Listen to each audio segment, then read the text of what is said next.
الله أكبر الله أكبر ولله الحمد.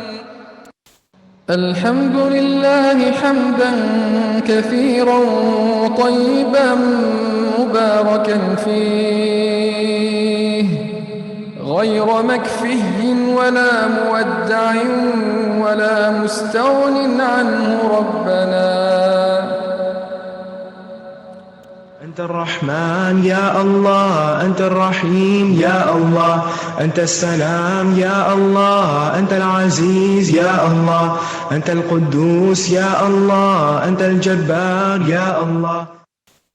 ولله الأسماء الحسنى فادعوه بها. نحمده ونصلي على رسوله الكريم، أما بعد فأعوذ بالله من الشيطان الرجيم. بسم الله الرحمن الرحيم. رب اشرح لي صدري ويسر لي أمري واحلل عقدة من لساني يفقهوا قولي. آج ہم انشاءاللہ اللہ سبحانہ تعالیٰ کے نام القیوم پر بات کریں گے. القیوم قائم رہنے والا، از خود قائم رہنے والا، بغیر کسی سہارے اور بغیر کسی مدد کے قائم رہنے والا، اور ساری کائنات کو قائم رکھنے والا، سب کا انتظام کرنے والا، پوری کائنات کو سنبھالنے والا. حقیقت یہ ہے کہ یہ صرف اللہ ہی کا نام اور اللہ ہی کی صفت ہو سکتی ہے کہ وہ ہمیشہ سے قائم ہے، کسی کی مدد اور کسی کے سہارے کے بغیر، اور پھر وہ اپنی ساری مخلوق کے انتظام کو بھی خوب سنبھالنے والا اور قائم رکھنے والا ہے، اور اس میں وہ کسی کا بھی کچھ محتاج نہیں. تو آئیے دیکھتے ہیں کہ قرآن و سنت میں ہمیں اس سلسلے میں کیا رہنمائی ملتی ہے.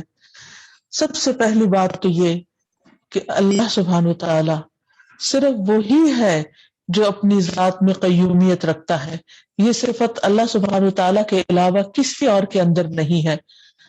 آیت الکرسی کی ابتدا میں آتا ہے اللہ لا الہ الا هو الحی القیوم لا تأخذہ سنۃ ولا نوم. اللہ کے سوا کوئی الہ نہیں، وہ ہمیشہ سے زندہ ہے اور قائم رکھنے والا ہے. نہ اس پر اونگ غالب آتی ہے اور نہ نیند، کیونکہ اگر نیند اور اونگ غالب آئے تو پھر وہ قائم رہ نہیں سکتا اور قائم رکھ نہیں سکتا، سب چیزوں کو وہ سنبھال نہیں سکتا. انسان کا اس کے برعکس حال کیا ہے کہ اسے اپنی زندگی کو قائم رکھنے کے لیے ہر مرحلے پر ایک سپورٹ کی ضرورت ہوتی ہے. مثلا بچپن میں وہ اپنے آپ کو سنبھال نہیں سکتا، نہ کھا سکتا، نہ پی سکتا ہے، نہ چل سکتا ہے، نہ خود بیٹھ سکتا ہے. پھر جب اس کی یہ کمزوریاں دور ہوتی ہیں تو کچھ اور کمزوریاں اس کے ساتھ لگ جاتی ہیں.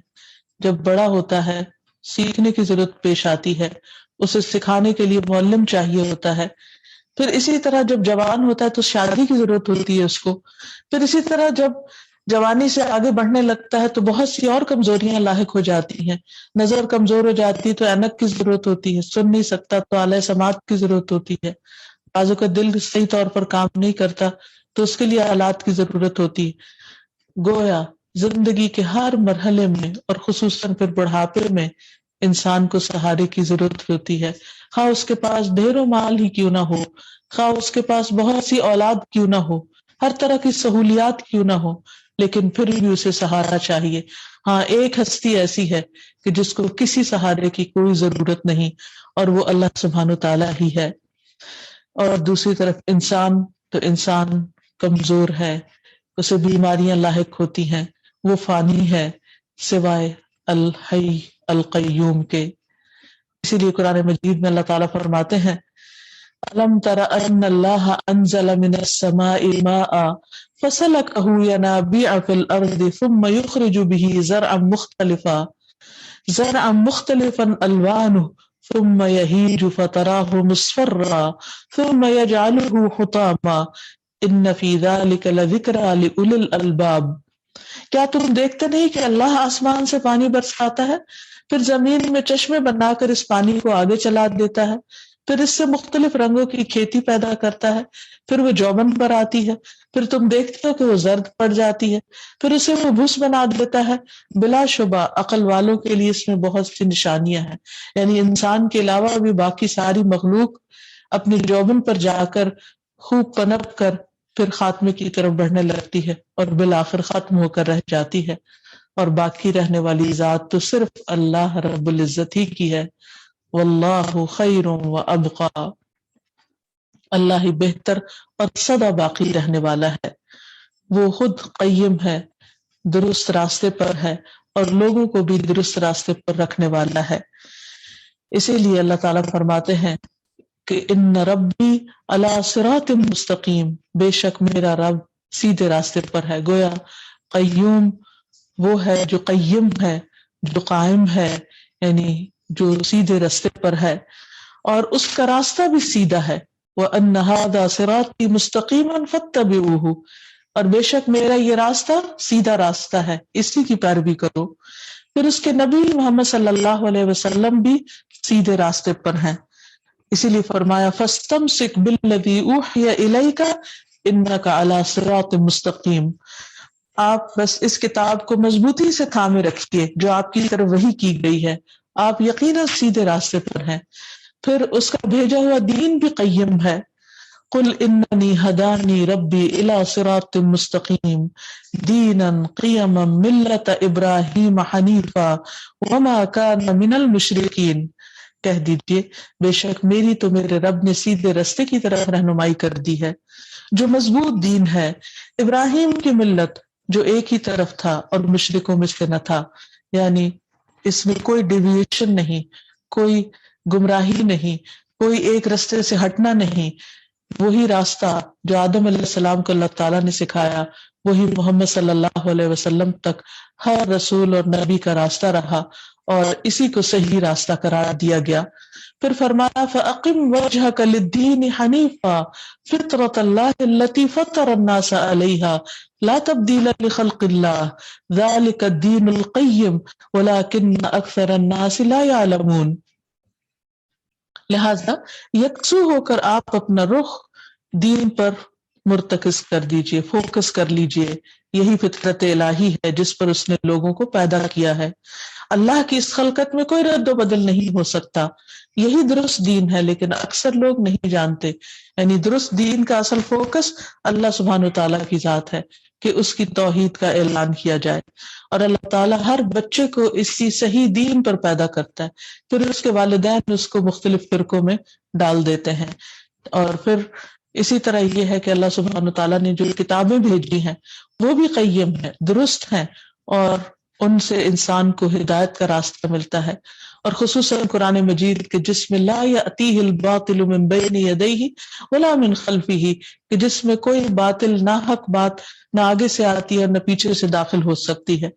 سورۃ الکہف کے شروع میں اللہ تعالیٰ فرماتے ہیں الحمدللہ الذی انزل علی عبدہ الکتاب ولم یجعل لہ عوجا قیما لینذر بأسا شدیدا، سب تعریف اللہ کے لیے ہے جس نے اپنے بندے پر یہ کتاب یعنی قرآن مجید نازل کیا، اور اس میں کوئی کجی نہیں، کوئی ٹیڑھی بات نہیں، اور یہ بالکل سیدھے راستے کی طرف ہدایت دینے والی ہے، اور خود بھی سیدھی ہے اور سیدھی کرنے والی ہے، قیماً درست کرنے والی ہے، تاکہ اس کی جانب سے آنے والے سخت عذاب سے ڈرائے ان مومنوں کو جو نیک اعمال کرتے ہیں، خوشخبری دے کہ بے شک ان کے لیے اچھا اجر ہے۔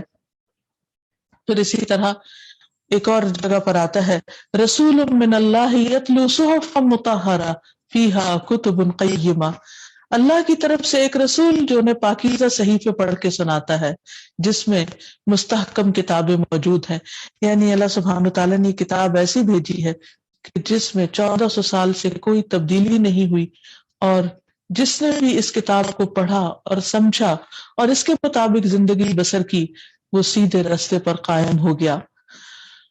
پھر اللہ سبحانہ تعالیٰ کی جو صفت ہے القیوم، اس کا ایک معنی یہ بھی ہے کہ اللہ تعالیٰ دوسروں کو قائم رکھنے والا ہے، سب کو سہارا دینے والا ہے، اور اس میں ہم دیکھتے ہیں کہ اللہ سبحانہ تعالیٰ نہ صرف یہ کہ سب چیزوں کا خالق ہے، سب انسان، حیوان، جن، فرشتے بلکہ ان سب کی نگرانی بھی کر رہا ہے، اور پھر وہ ان کو ان کی حدود میں بھی رکھے ہوئے ہے، اور جب تک ان میں سے جس کی زندگی اس نے لکھی ہے اس زندگی کو بھی قائم رکھتا ہے، خواہ کتنے بھی خطرات ان کے آس پاس کیوں نہ ہو۔ فرمایا افمن هو قائم علی کل نفس بما کسبت، بھلا وہ ذات جو ہر نفس کی کمائی پر نظر رکھتی ہے، کیا وہ انہیں سزا کے بغیر چھوڑ دے گی؟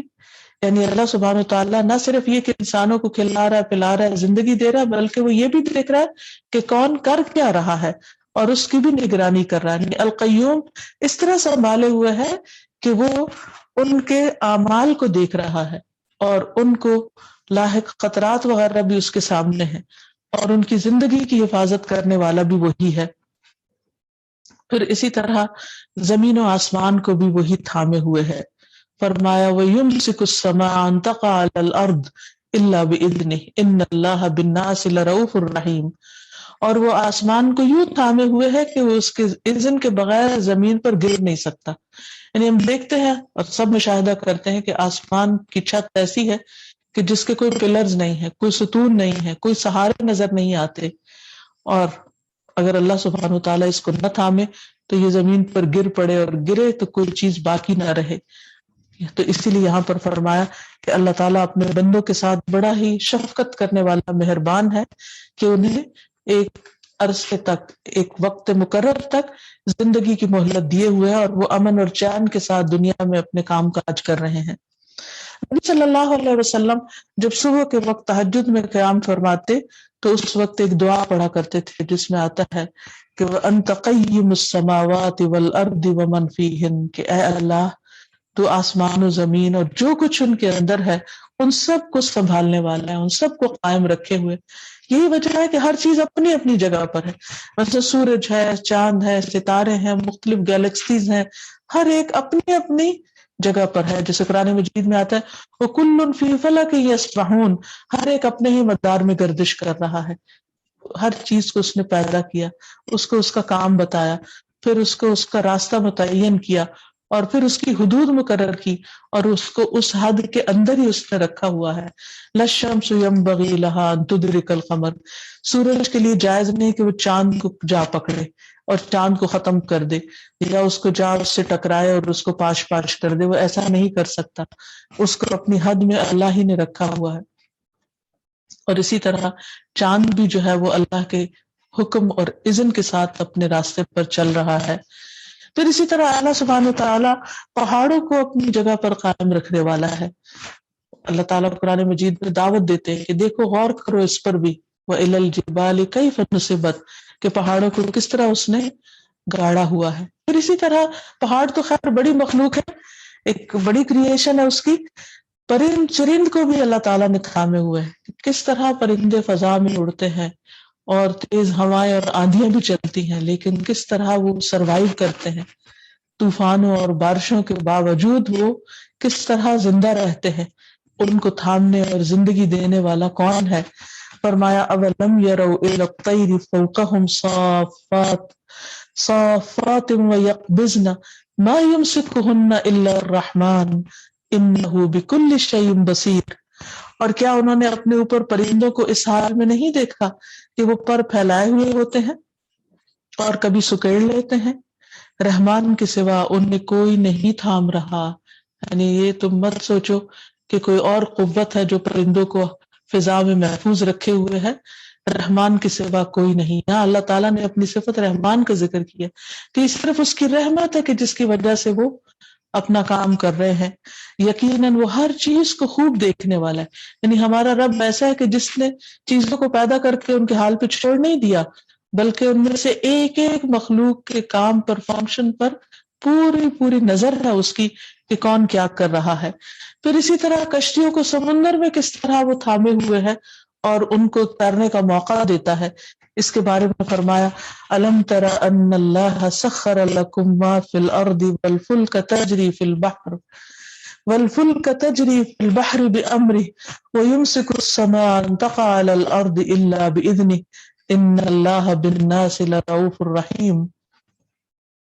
کیا تم دیکھتے نہیں کہ جو کچھ زمین میں ہے وہ اللہ نے تمہارے تابع فرمان کر دیا ہے، تمہارے بس میں دے دیا، مسخر کر دیا ہے، اور کشتی کو بھی جو اس کے حکم سے سمندر میں چلتی ہے یہ بھی اللہ ہی نے مسخر کر رکھی ہے، اور پھر آسمان کو اللہ نے تھاما ہوا کہ زمین پہ نہ گر پڑے۔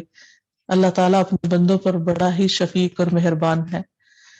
پھر اسی طرح اللہ سبحانہ و تعالیٰ ہر چیز کو راہ دکھانے والا ہے، اور انسان کو راہ دکھانے والا بھی دراصل وہی ہے۔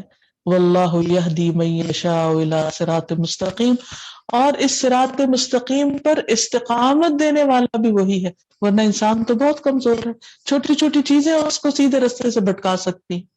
تو وہی قیوم السماوات والارض جو ہے وہی انسان کا قیوم ہے کہ انسان کو ہدایت پر، حق پر تھام کے رکھتا ہے۔ پھر اسی طرح قیامت تک دین کی حفاظت کرنے والا اور دین کو قائم رکھنے والا ہے۔ اور پھر نبی صلی اللہ علیہ وسلم کے ذریعے اللہ تعالیٰ نے ایک بہت کج ٹیڑھی قوم کو سیدھا کیا، یہ بھی اللہ سبحانہ تعالیٰ ہی کی حکمت اور اسی کی دی ہوئی طاقت سے ہوا۔ عبداللہ ابن عمرو ابن العاص کہتے ہیں کہ یہ آیت جو قرآن میں ہے، اے نبی بے شک ہم نے آپ کو گواہی دینے والا اور ڈرانے والا بنا کر بھیجا ہے، تو نبی صلی اللہ علیہ وسلم کے متعلق یہی اللہ تعالیٰ نے تورات میں بھی فرمایا تھا کہ اے نبی بے شک ہم نے آپ کو گواہی دینے والا، بشارت دینے والا اور ان پڑھوں یعنی عربوں کی حفاظت کرنے والا بنا کر بھیجا۔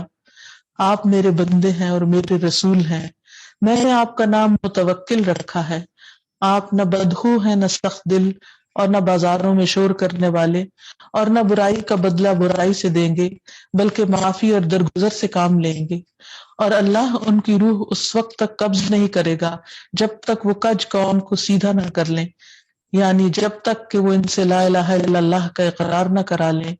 بس اس کلمہ توحید کے ذریعے وہ اندھی آنکھوں کو، بہرے کانوں کو اور پردہ پڑے ہوئے دلوں کو کھول دیں گے۔ یعنی نبی صلی اللہ علیہ وسلم کو اللہ تعالیٰ نے یہ ساری صفات عطا کی تھی، اور اللہ کی دی ہوئی اس حکمت اور علم اور صلاحیت کے ساتھ آپ نے ایسی قوم کو سیدھا کر دیا تھا۔ پھر اسی طرح اللہ سبحانہ و تعالیٰ صرف دنیا نہیں آخرت کو بھی قائم کرنے والا ہے۔ وَأَنَّ السَّاعَةَ آتِيَةٌ لَا رَيْبَ فِيهَا، قیامت بھی قائم ہوگی، اور قیامت کے بعد جنت اور دوزخ بھی حق ہیں، اور جنت کی نعمتوں کو قائم کرنے والا بھی وہی ہے۔ يُبَشِّرُهُمْ رَبُّهُمْ بِرَحْمَةٍ مِّنْهُ وَرِضْوَانٍ وَجَنَّاتٍ لَهُمْ فِيهَا نَعِيمٌ مُقِيمٌ، ان کا رب انہیں اپنی رحمت اور رضامندی کی خوشخبری دیتا ہے، اور ان کے لیے ایسے باغات ہیں جن کی نعمتیں دائمی ہیں، یعنی ہمیشہ ہمیشہ قائم رہیں گی۔ پھر اسی طرح ظالموں کے لیے عذاب بھی قائم رکھنے والا ہے کہ وہ بھی کبھی نہیں ٹلے گا۔ الا ان الظالمین فی عذاب مقیم۔ پھر اسی طرح اللہ سبحانہ وتعالی ان کو ہمیشہ کے لیے جہنم میں خلود بھی دینے والا ہے کہ یریدون ان یخرجوا من النار وما هم بخارجین منها ولہم عذاب مقیم، وہ چاہیں گے کہ کسی طرح دوزخ سے نکل بھاگے لیکن نکل نہ سکیں گے کیونکہ انہیں ہمیشہ قائم رہنے والا عذاب دیا جائے گا۔ جب انسان اللہ سبحانہ تعالیٰ کی اس صفت کو مان جائے تو پھر اس کے بعد انسان کی زندگی میں اس کے اثرات نظر آنے چاہیے، اور وہ کیا کہ سب سے پہلے انسان اپنا بھروسہ اللہ سبحانہ تعالیٰ پر رکھے، کیونکہ وہ قائم ہے اور وہی قائم رکھنے والا ہے، باقی سب فنا ہونے والے، ختم ہونے والے، کیونکہ اللہ کے سوا اگر انسان کسی بھی مخلوق کا سہارا لیتا تو وہ مخلوق ختم ہو جانے والی، یا اس کی زندگی ختم ہو جاتی ہے، یا اس کی طاقت ختم ہو جاتی ہے، یا اس کو ملی ہوئی جو چیزیں ہیں وہ ختم ہو جاتی ہیں، کیونکہ انسان کے پاس جو کچھ ہے وہ دینے سے کم ہونے لگتا ہے، اور اللہ سبحانہ تعالیٰ کے پاس جو کچھ ہے جب وہ اپنے بندوں کو دیتا ہے تو اس ساری مخلوق کی ساری پسندیدہ چیزیں دے کر بھی اس کے خزانوں میں اتنی کمی نہیں ہوتی جتنی ایک سوئی سمندر میں ڈبونے کے بعد سمندر کے پانی میں کمی ہو۔ تو سب سے پہلی چیز اس صفت سے انسان جو سیکھتا ہے وہ یہ ہے کہ ہمیں اللہ رب العزت کی ذات پر بھروسہ کرنا چاہیے اور اسی کو ہی مشکل وقت میں پکارنا چاہیے۔ انس بن مالک کہتے ہیں کہ نبی صلی اللہ علیہ وسلم پر جب کوئی پریشان کن معاملہ آ پڑتا تو آپ یہ دعا کرتے، یا حی یا قیوم برحمتک استغیث، اے زندہ اور اے قائم رہنے والے، تیری رحمت کے وسیلے سے فریاد کرتا ہوں. اور اسی وجہ سے، انہی ناموں کی وجہ سے آیت الکرسی کو قرآن مجید کی سب سے عظیم آیت قرار دیا گیا. جب آپ صلی اللہ علیہ وسلم نے ابی ابن کعب سے پوچھا کہ کیا تم جانتے ہو کہ قرآن مجید کی سب سے بڑی آیت کون سی ہے، تو انہوں نے کہا اللہ لا الہ الا هو الحی القیوم، کہ اللہ جس کے سوا کوئی الہ نہیں، وہ زندہ ہے، قائم رہنے والا ہے، قائم رکھنے والا ہے. اور پھر یہ ہے کہ یہ آیت شیطان سے بھی محفوظ رکھنے والی ہے. یعنی آیت الکرسی جو ہے، جو شخص سونے سے پہلے اس کو پڑھ لیتا ہے وہ اللہ تعالیٰ کی حفاظت میں آ جاتا ہے، اور صبح تک شیطان اس کو کوئی بھی نقصان نہیں دیتا، کیونکہ اس میں انسان اس رب سے مدد مانگتا ہے جو زندہ ہے، جس کو نہ نیند آتی ہے نہ اونگ آتی ہے، وہ جو قائم ہے، وہ جو ہر چیز کو قائم رکھے ہوئے ہے. دوسری چیز یہ ہے کہ انسان اپنی زندگی میں دین کو قائم کرے. یعنی اللہ سبحانہ تعالیٰ قیوم ہے، جس نے ساری نعمتیں عطا کی ہیں، تو ان نعمتوں سے استفادہ کرنے کے بعد پھر اس کے دین کو بھی سمجھے اور اس کے مطابق اپنی زندگی بسر کرے. دین سے غافل ہو کر، اللہ تعالیٰ سے غافل ہو کر، اس کے احکامات سے غافل ہو کر انسان اپنی خواہشات کے پیچھے نہ چلے. قرآن مجید میں اللہ تعالیٰ فرماتے ہیں فَأَقِمْ وَجْهَكَ لِلدِّينِ الْقَيِّمِ، بس اے نبی صلی اللہ علیہ وسلم اپنی توجہ درست اور متوازن دین کی طرف مرکوز کر دیجئے. یعنی دین کو انسان کی زندگی میں اہمیت حاصل ہونی چاہیے. وہ ایک سیکنڈری چیز نہ ہو کہ جب کوئی مصیبت پڑے یا کوئی تکلیف آئے تو اس وقت انسان اللہ کو پکار لے، اس وقت کوئی نماز پڑھ لے اور باقی وقت میں وہ اپنی دنیا کے پیچھے بھاگتا رہے اور اللہ کو یاد نہ کرے. نہیں، تو دین کے احکامات پر عمل کرتے وقت انسان ہمیشہ یاد رکھے کہ وہ اسے اپنی ساری زندگی میں نافذ کرے اور مرتے دم تک اس پر قائم رکھے. یعنی یہ نہیں کہ جب اس کا دل چاہے وہ دین پر چل پڑے اور جب دل چاہے دین کا لبادہ اتار کر دنیا کے پیچھے دوڑنے لگے. سیدھے رستے پر مرتے دم تک قائم رہنا ضروری ہے، جیسا کہ قرآن مجید میں اللہ تعالیٰ فرماتے ہیں فَأَمَّا الَّذِينَ آمَنُوا بِاللَّهِ وَاعْتَصَمُوا بِهِ فَسَيُدْخِلُهُمْ فِي رَحْمَةٍ مِّنْهُ وَفَضْلٍ وَيَهْدِيهِمْ إِلَيْهِ صِرَاطًا مُسْتَقِيمًا. جو لوگ اللہ پر ایمان لے آئے اور اس قرآن کو مضبوطی سے تھامے رہے، یعنی اس پر قائم رہے، جمے رہے، انہیں اللہ اپنی رحمت اور فضل میں شامل کرے گا. یعنی ان کے لیے خیر و بھلائی ہے اور اپنی طرف پانے کی سیدھی راہ انہیں دکھائے گا. یعنی پھر وہ خیر و عافیت کے ساتھ اپنے رب سے جا ملاقات کریں گے.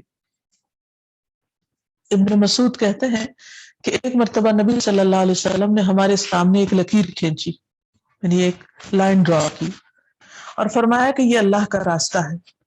پھر اس کے دائیں اور بائیں کچھ لکیریں کھینچی، یعنی رائٹ اور لیفٹ دونوں طرف، اور فرمایا کہ یہ مختلف راستے ہیں جن میں سے ہر راستے پر شیطان بیٹھا ہے. یعنی انسان جب اللہ کی طرف جانے لگتا ہے پھر تھوڑی دیر کے بعد شیطان اس کے راستے میں کھڑا ہوتا ہے اور ان راستوں پر چلنے کی دعوت دے رہا ہے، یعنی اس کو کہتا ہے کہ تم ادھر آ جاؤ میری طرف. اس کے بعد نبی صلی اللہ علیہ وسلم نے یہ آیت تلاوت کی کہ یہ میرا سیدھا راستہ ہے، سو اس کی پیروی کرو اور دوسرے راستوں کے پیچھے نہ پڑو، ورنہ وہ تمہیں اس کے راستے سے بھٹکا دیں گے. یعنی اللہ کے راستے پہ چلتے جاؤ اور شیطان کے رستوں کی پیروی، خواہشات کی پیروی نہ کرو، ورنہ اصل سے دور ہو جاؤ گے. اسی طرح انسان القیوم کو مانتے ہوئے نماز قائم کرے، اور نماز قائم کرنے کا مطلب یہ ہے کہ اس کی جو شروط ہیں، آداب ہیں، اس کی جو سنتیں ہیں، ارکان ہیں، اس کے مستحبات ہیں، ان کی بھی پابندی کرے. قرآن مجید میں اللہ سبحانہ تعالیٰ نے موسیٰ علیہ السلام سے جب کلام فرمایا تو فرمایا اننی انا اللہ لا الہ الا انا فاعبدنی واقم الصلاۃ لذکری. بے شک میں ہی اللہ ہوں، میرے سوا کوئی معبود نہیں، سو میری عبادت کرو اور میری یاد کے لیے نماز قائم کرو. ایک اور جگہ پر فرمایا وَأَقِیمُوا الصَّلَاةَ وَآتُوا الزَّکَاةَ وَارْکَعُوا مَعَ الرَّاکِعِینَ. نماز قائم کرو، زکوٰۃ ادا کرو، اور رکوع کرنے والوں کے ساتھ تم بھی رکوع کیا کرو. اور پھر اللہ سبحانہ وتعالیٰ اپنے پسندیدہ بندوں کی خوبی بیان کرتے ہوئے فرماتے ہیں الذین اذا ذکر اللہ وجلت قلوبہم، کہ جب اللہ کا ذکر کیا جاتا ہے تو ان کے دل کانپ اٹھتے ہیں. وہ اس کو غفلت کے ساتھ نہیں لیتے بلکہ توجہ کے ساتھ اللہ کی طرف رجوع کرتے ہیں. ان کے دل ہل جاتے ہیں اور اگر انہیں کوئی مصیبت پہنچے تو اس پر صبر کرتے ہیں اور نماز قائم کرتے ہیں اور جو کچھ ہم نے انہیں دے رکھا ہے اس میں سے خرچ کرتے ہیں، یعنی اللہ کی رضا کے لیے. پھر اسی طرح یہ ہے کہ انسان اپنے علاوہ اپنی اولاد کی نماز کی بھی فکر کرے اور انہیں بھی اس چیز کی طرف توجہ دلائے، جیسے ابراہیم علیہ السلام نے اپنے بچوں کی نماز کے لیے وہ گھر بنایا تھا جس پر انہوں نے دعا بھی کی کہ اللہ میں نے اپنی اولاد کو ایک ایسی وادی میں لا بسایا ہے کہ جہاں پر کوئی کھیتی بھی نہیں، یعنی ان کے کھانے کا رزق کا کوئی انتظام نہیں، لیکن اس لیے لایا ہو تاکہ نماز قائم کرے.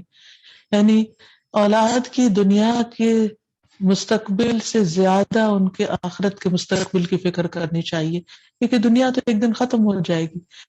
کتنا کچھ بھی اولاد کے پاس ہو وہ سب ختم ہو جائے گا، لیکن آخرت تو ہمیشہ ہمیشہ کے لیے باقی رہنے والی ہے. تو اسی لیے انہوں نے دعائیں کی کہ یا اللہ تاکہ وہ نماز قائم کریں اور پھر لوگوں کے دلوں کو ان کی طرف مائل کر دے اور انہیں کھانے کو پھل مہیا کر. توقع ہے کہ یہ شکر گزار رہیں گے، یعنی پہلے دین مانگا اور بعد میں دنیا مانگی. پھر اسی طرح یہ ہے کہ کیسے بھی حالات ہوں، بیماری ہو، جنگ ہو، مشکل وقت ہو، لیکن نماز کی پابندی کرے اور پھر ٹھیک طرح سے نماز قائم کرے. نبی صلی اللہ علیہ وسلم نے فرمایا ایک آدمی 60 سال نماز پڑھتا رہتا ہے لیکن اس کی نماز قبول نہیں ہوتی، شاید اس وجہ سے ہو کہ وہ رکوع تو پورا کرتا ہو لیکن سجدہ مکمل نہ کرے، یعنی صحیح طور پر سجدہ نہیں کرتا، یا سجدے پورے کرتا ہو لیکن رکوع پورا نہ کرتا ہو. کیونکہ رکوع کے پورا کرنے میں یہ چیز آتی ہے کہ انسان پوری طرح جھکے، یعنی کمر بالکل اسٹریٹ ہو جانی چاہیے. مطلب انسان اگر کھڑا ہے تو اتنا جھکے کہ اس کی کمر بالکل اسٹریٹ ہو جائے. آدھا جھکنا یا بہت زیادہ جھکنا کہ نیچے جھک جائے یا اوپر کوئی رہ جائے اکڑا رہے تو یہ اس سے رکوع پورا نہیں ہوتا. اسی طرح 7 اعضاء پر سجدہ ہوتا ہے. ناک کا لگنا ضروری ہے، پیشانی پوری طرح ٹکی ہوئی ہو، دونوں ہاتھ لگے ہوئے ہوں، گھٹنے لگے ہوئے ہوں اور پاؤں کی انگلیاں زمین پر لگی ہوئی ہوں، پاؤں پیچھے سے اٹھے ہوئے نہ ہوں، تو یہ سجدے کو مکمل کرتا ہے. اسی طرح اس میں تسبیحات بھی پڑھی جائے اور اللہ سبحانہ تعالیٰ کا ذکر بھی کیا جائے تو یہ نماز قائم کرنے میں آتا ہے.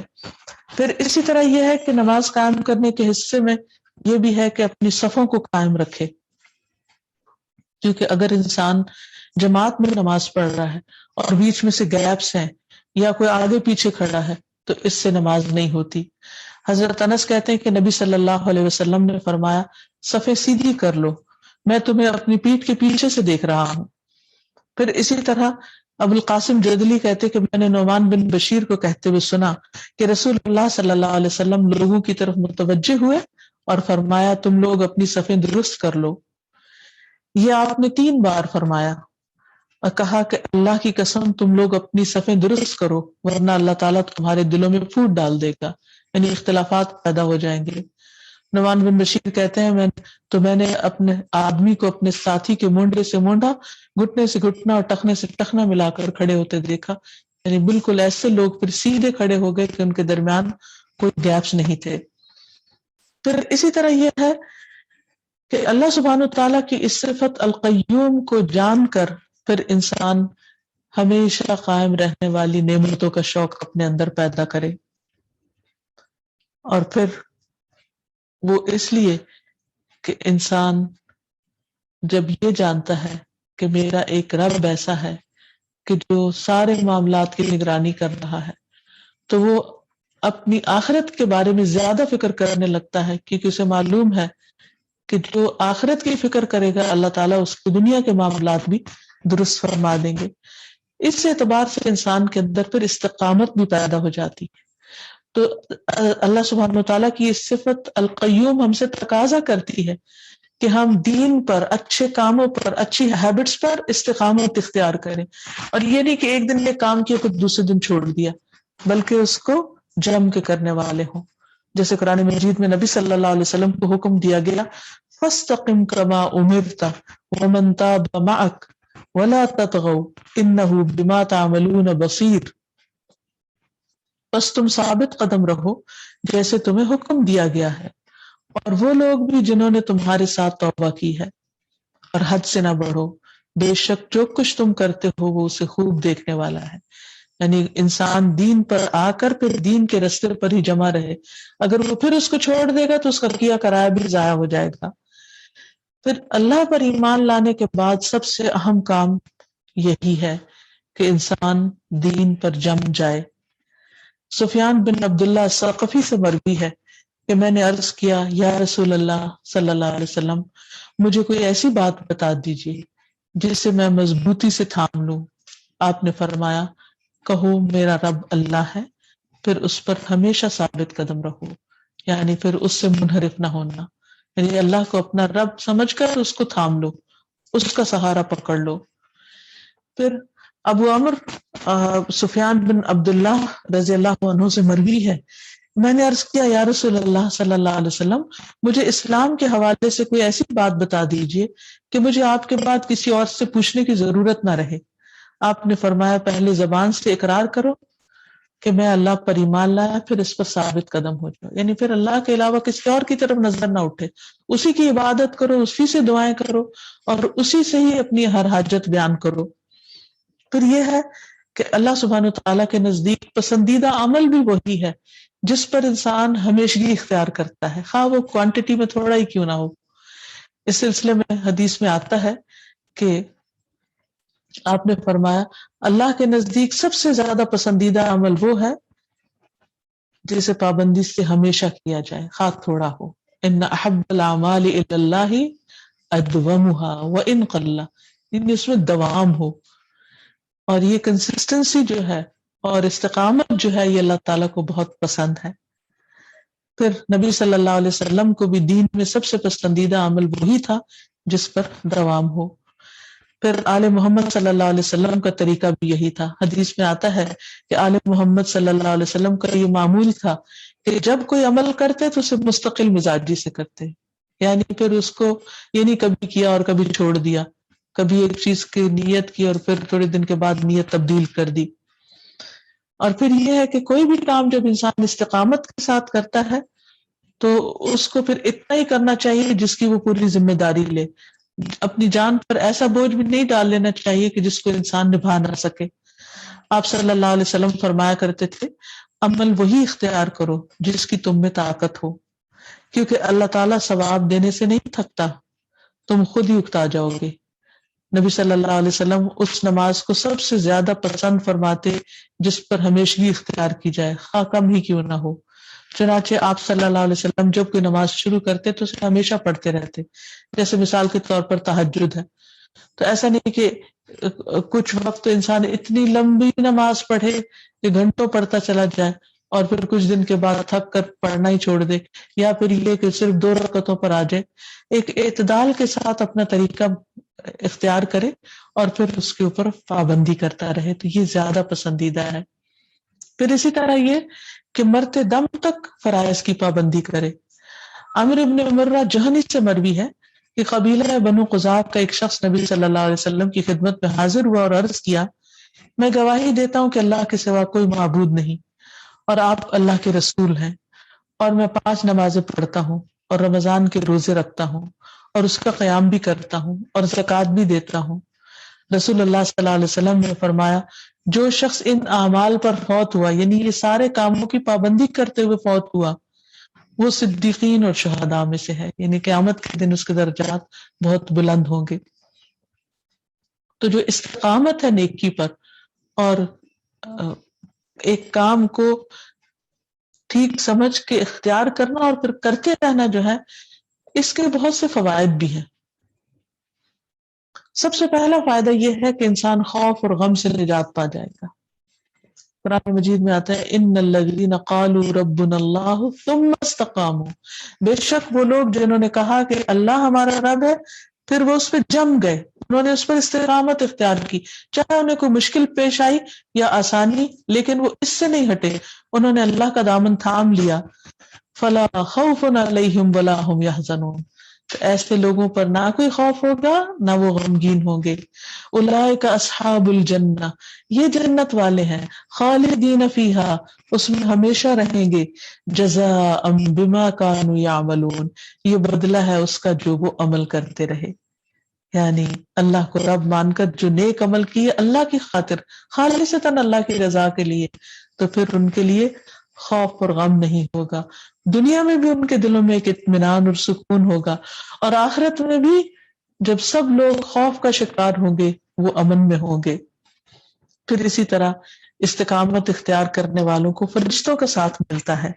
ان الذین قالوا ربنا اللہ ثم استقاموا تتنزل علیہم الملائکۃ الا تخافوا ولا تحزنوا وَأَبْشِرُوا بِالْجَنَّةِ الَّتِي كُنْتُمْ تُوعَدُونَ نَحْنُ أَوْلِيَاؤُكُمْ فِي الْحَيَاةِ الدُّنْيَا وَفِي الْآخِرَةِ، کہ بے شک وہ لوگ جنہوں نے کہا کہ اللہ ہمارا رب ہے، اور پھر وہ اس پہ جم گئے، یعنی اللہ ہی کو رب سمجھا، اپنا خالق مالک حاجت روا مشکل کشا، اسی کو اپنا سب کچھ سمجھا، تو پھر اس پر جب جمے رہے تو ان پہ فرشتے اترتے ہیں. وہ کہتے ہیں غم نہ کرو اور خوف نہ کرو، اللہ تخافوا ولا تحزنوا، اور اس جنت کے ساتھ خوش ہو جاؤ جس کا تم وعدہ کیے جاتے ہو. ہم دنیا میں بھی تمہارے دوست ہیں اور آخرت میں بھی. یعنی فرشتوں کی دوستی اور مدد نصیب ہوتی ہے. پھر اسی طرح یہ ہے کہ دنیا کی نعمتیں بھی انسان کو ملتی ہیں جب انسان حق پر جمع رہتا ہے. جب انسان کسی صحیح راستے کو اختیار کرتا ہے تو اللہ تعالیٰ اس کے اوپر ٹیسٹ بھی بھیجتے ہیں، یہ دیکھنے کے لیے کہ کیا یہ اس پر استقامت اختیار کرتا ہے یا اس کو مشکل آنے پر چھوڑ دیتا ہے. کیونکہ جو دنیا کے لیے کرے گا وہ نہیں جم سکے گا، اور جو اللہ کی خاطر کوئی کام کرے گا اس کے اوپر سے پہاڑ بھی گزرتے ہیں تو وہ اس کو پکڑے رکھے گا، کیونکہ اس کا رب موجود ہے، ہمیشہ رہنے والا ہے. دین پر استقامت کرنے کا فائدہ یہ ہے کہ انسان کو دنیا میں بھی اللہ تعالیٰ نعمتوں سے نوازتے ہیں. قرآن مجید میں آتا ہے اللہ تعالیٰ فرماتے ہیں وَأَن لَوِ اسْتَقَامُوا عَلَى الطَّرِيقَةِ لَأَسْقَيْنَاهُمْ مَاءً غَدَقًا، اور یہ وحی کی گئی ہے کہ اگر وہ سیدھے راستے پر رہتے تو ہم انہیں ضرور بہت وافر پانی پلاتے، یعنی دنیا کی رونق اور نعمت بھی عطا کرتے. شرط یہ ہے کہ وہ صحیح راستے پر استقامت کے ساتھ جمے رہیں. انسان عام طور پر سمجھتا ہے کہ شاید میں اللہ کے راستے پر چلوں گا تو دنیا مجھ سے چھن جائے گی، حالانکہ ایسا نہیں ہے. اللہ سبحانہ تعالیٰ نے ہر انسان کا رزق مقرر کر رکھا ہے. جب وہ اسے صحیح طرح سے یا صحیح راستے سے حاصل کرتا ہے تو جو اس کو ملنا ہے وہ مل کر رہتا ہے. جیسے ہم دیکھتے ہیں حضرت عبد الرحمن بن عوف کہتے ہیں کہ میں مٹی میں بھی ہاتھ ڈالتا تھا تو میرے لیے سونا بن جاتی تھی. یعنی ہر چیز میں اللہ تعالیٰ نے ان کو برکت عطا کر رکھی تھی. پھر اسی طرح یہ ہے کہ فرائض پر استقامت جنت کے حصول کا باعث ہے. ابو ہریرہ رضی اللہ عنہ سے روایت ہے کہ ایک دیہاتی نبی اکرم صلی اللہ علیہ وسلم کی خدمت میں حاضر ہوا، عرض کی کہ آپ مجھے کوئی ایسا کام بتا دیجئے کہ اگر میں اس پر ہمیشگی کروں تو جنت میں داخل ہو جاؤں. یعنی اسے فکر اپنی آخرت کی تھی. آپ نے فرمایا اللہ کی عبادت کرو، اس کے ساتھ کسی کو شریک نہ ٹھہراؤ، فرض نماز قائم کرو، فرض زکوٰۃ دو، رمضان کے روزے رکھو. دیہاتی نے کہا کہ اس ذات کی قسم جس کے ہاتھ میں میری جان ہے، میں ان عملوں پر کوئی اضافہ نہیں کروں گا.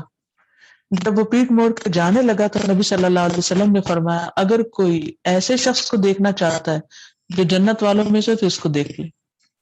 اور اس میں اصل نقطہ کیا تھا کہ وہ عبادات میں فرائض کی ادائیگی میں کوتاہی نہ کرے، اس کو پورا پورا ادا کرے.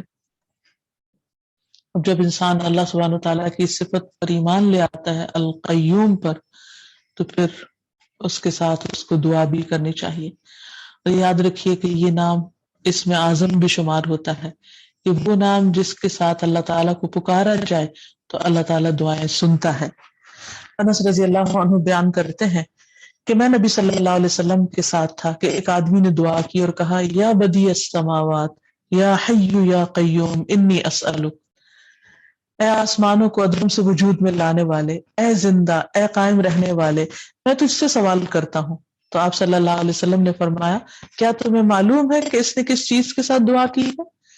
قسم اس کی جس کے ہاتھ میں میری جان ہے، اس نے اللہ کو اس نام کے ساتھ پکارا ہے کہ جب اس نام سے اس کو پکارا جاتا ہے تو وہ قبول کر لیتا ہے، یعنی دعا قبول ہو جاتی ہے۔ پھر اسی طرح کاموں کی درستگی کے لیے بھی دعا ہے اسی نام کے ساتھ۔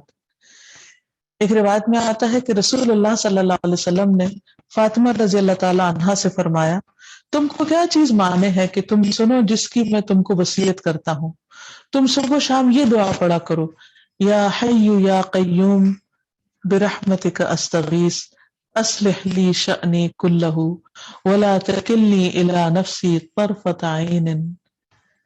اے زندہ، اے قائم رہنے والے، میں تیری رحمت کے ساتھ مدد چاہتی ہوں، میرے سب کام درست کر دے، اور پلک جھپکنے کی دیر میں بھی، پلک جھپکنے کے برابر بھی مجھے میرے نفس کے سپرد نہ کرنا، مجھے میرے حوالے نہ کرنا۔ پھر غم اور پریشانی کی حالت میں ان ناموں کے ساتھ اللہ سے دعا کرنا ضروری ہے۔ نبی صلی اللہ علیہ وسلم پر جب کوئی پریشان کن معاملہ آتا تو آپ دعا کرتے، یا حی یا قیوم برحمتک استغیث، اے زندہ رہنے والے، اے قائم رہنے والے، میں تیری رحمت کے وسیلے سے فریاد کرتا ہوں۔ اور اس میں ہم دیکھتے ہیں کہ جنگ بدر کا موقع جو کہ انتہائی مشکل وقت تھا، نبی صلی اللہ علیہ وسلم بہت پریشان تھے اور وہ ایک فاصلہ کن دن تھا۔ تو اس وقت ایک صحابی کہتے ہیں کہ میں نے چاہا کہ میں نبی صلی اللہ علیہ وسلم کو دیکھوں کہ کس حال میں ہے، تو میں نے جب جھانک کر دیکھا تو آپ سجدے میں پڑے ہوئے تھے اور یا حی یا قیوم پکار رہے تھے۔ پھر اسی طرح انسان کو سیدھے راستے پر چلنے اور استقامت کی دعا بھی کرنی چاہیے، اپنے لیے بھی اور اپنی اولاد کے لیے بھی۔ اللہ تعالیٰ سے دعا ہے کہ وہ ہمیں ایمان کے ساتھ زندگی دے اور ایمان پر موت دے اور ہمیں دین پر استقامت عطا کرے۔ قاهر يا الله، أنت الحسيب يا الله، أنت الشافي يا الله، أنت المبين يا الله، أنت الوكيل يا الله، أنت القيوم يا الله، أنت المتين يا الله، أنت السبوح يا الله، لا إله أنت الرحمن يا الله، أنت الرحيم يا الله، أنت السلام يا الله، أنت العزيز يا الله، أنت القدوس يا الله، أنت الجبار يا الله. ولله الأسماء الحسنى فادعوه بها. نحمده ونصلي على رسوله الكريم، أما بعد، فأعوذ بالله من الشيطان الرجيم، بسم الله الرحمن الرحيم، رب اشرح لي صدري ويسر لي أمري واحلل عقدة من لساني يفقهوا قولي۔ ہم انشاءاللہ اللہ سبحانہ وتعالیٰ کے نام الواحد الاحد پر بات کریں گے۔ الواحد، ایک، اکیلا۔ اللہ سبحانہ وتعالیٰ اپنی ذات، اپنی صفات، اپنے افعال میں بالکل واحد اور اکیلا ہے، کوئی اس کا شریک نہیں۔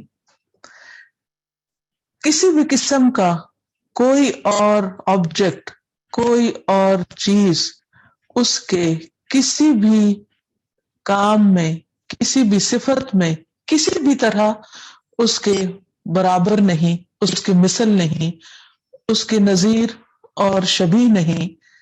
وہ اپنی ذات میں بالکل اکیلا ہے، اور اپنے الہ ہونے میں، اپنے رب ہونے میں، اور جتنی بھی اس کی صفات ہیں ان سب میں وہ ایسا یکتا اور منفرد ہے کہ کوئی اس کے قریب تر بھی نہیں۔ اس سلسلے میں ہم دیکھتے ہیں کہ اللہ سبحانہ وتعالیٰ نے قرآن مجید میں بارہا اپنے ایک الہ ہونے کی بات کی ہے۔ تو آئیے دیکھتے ہیں کہ اللہ سبحانہ وتعالیٰ اس سلسلے میں ہمیں کیا تعلیم دیتے ہیں۔ تو قرآن و سنت کی روشنی میں اللہ تعالیٰ کے اس نام کو ہم سمجھتے ہیں۔ سب سے پہلی بات یہ کہ اللہ تعالیٰ اپنی ذات میں اکیلا ہے، اور اس بارے میں ہم سورۃ الاخلاص کا مطالعہ کریں گے کہ کس طرح وہ اللہ تعالیٰ کا تعارف کراتی ہے کہ اللہ تعالیٰ ایک ہے۔ فرمایا، قل هو اللہ احد اللہ الصمد لم یلد ولم یولد ولم یکن لہ کفوا احد۔ کہہ دیجئے وہ اللہ ایک ہے، اللہ ہی بے نیاز ہے، نہ اس کی کوئی اولاد ہے اور نہ وہ کسی سے پیدا ہوا ہے، اور نہ کوئی ایک بھی اس کا ہمسر ہے، یعنی اس کے برابر کا کوئی بھی نہیں ہے۔ ابو ہریرہ رضی اللہ عنہ نے بیان کیا کہ نبی صلی اللہ علیہ وسلم نے کہا کہ اللہ تعالیٰ فرماتا ہے مجھے ابن آدم نے جھٹلایا حالانکہ اس کے لیے یہ بھی مناسب نہیں تھا، اور اس نے مجھے گالی دی حالانکہ اس کے لیے یعنی انسان کے لیے یہ مناسب نہ تھا۔ اس کا گالی دینا مجھے یہ ہے کہ کہتا ہے کہ اللہ نے اپنا بیٹا بنایا ہے، یعنی اللہ سبحانہ وتعالیٰ اس کو اپنے خلاف ایک بہت بڑا اوفنس اور ابیوز سمجھتے ہیں کہ کوئی اس کے لیے بیٹا قرار دے۔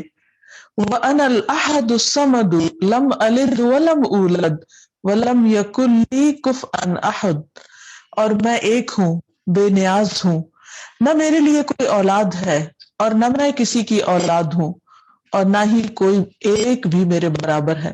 یعنی اللہ سبحانہ تعالیٰ نے ہر شریک کی نفی کر دی کہ کوئی بھی نہیں جو میرے ہمسر ہو، برابر ہو، یا اللہ سبحانہ تعالیٰ کو کسی کی بھی ضرورت ہو۔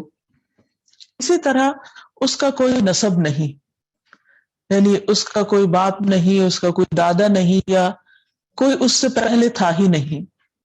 کیونکہ اگر ہم یہ فرض بھی کریں کہ کوئی اللہ سبحانہ تعالیٰ سے پہلے ہے تو پھر اس پہلے سے بھی پہلے کسی اور کو ہونا چاہیے، اور وہ جو اس سے پہلے بھی کسی اور کو ہونا چاہیے، تو کہیں تو جا کے یہ سلسلہ رکے گا۔ تو وہ سلسلہ اللہ سبحانہ تعالیٰ پر رکتا ہے کہ وہی ازل سے ہے اور ابد تک رہے گا، نہ کوئی اس سے پہلے ہے اور نہ کوئی اس کے بعد ہوگا، اور اس کی اس صفت میں اس کے کوئی بھی برابر نہیں۔ ابی ابن کعب فرماتے ہیں کہ مشرکین رسول اللہ صلی اللہ علیہ وسلم سے کہنے لگے کہ اپنے رب کا نسب بیان کیجیے، کیونکہ عربوں میں یہ عادت ہوتی تھی کہ کسی کی پہچان اور تعارف کے لیے پوچھا جاتا تھا کہ وہ کس قبیلے اور کس خاندان سے تعلق رکھتا ہے۔ تو اسی روایت کے پیش نظر انہوں نے رسول اللہ صلی اللہ علیہ وسلم سے اللہ سبحانہ تعالیٰ کے نسب نامے کے بارے میں پوچھا۔ اس پر اللہ سبحانہ تعالیٰ نے یہ سورت نازل فرمائی، قل هو اللہ احد، کہہ دیجئے وہ اللہ ایک ہے، اللہ الصمد، اللہ بے نیاز ہے، لم یلد ولم یولد ولم یکن لہ کفوا احد، کہ نہ اس کا کوئی باپ ہے نہ بیٹا ہے اور کوئی اس کے برابر بھی نہیں۔ تو یہ اللہ سبحانہ تعالیٰ کی توحید کا ایک بہترین تعارف ہے، اور پھر یہ کہ وہ ہمیشہ سے اکیلا ہے۔ ابن الاسیر کہتے ہیں کہ اللہ سبحانہ تعالیٰ کے اسماء میں جو واحد ہے، یعنی آپ کا نام واحد، اس سے مراد وہ ہے جو ہمیشہ سے اکیلا ہے، یعنی زمانے کے کسی بھی عرصے میں کبھی بھی کوئی اس کا شریک نہیں رہا اور نہ کبھی آئندہ ایسا ہوگا، یعنی اس کے ساتھ کبھی بھی کوئی اور نہ تھا۔ آپ صلی اللہ علیہ وسلم نے بھی فرمایا اللہ تعالیٰ ازل سے ہمیشہ سے موجود تھا، اس کے سوا کوئی چیز موجود نہ تھی، اور اس کا عرش پانی پر تھا۔ یعنی جب زمین و آسمان نہیں تھے، انسان نہیں تھے، باقی مخلوقات نہیں تھی، ہم میں سے کوئی بھی نہیں تھا، تو اس وقت بھی اللہ تعالیٰ موجود تھا اور اس کا عرش پانی پر تھا۔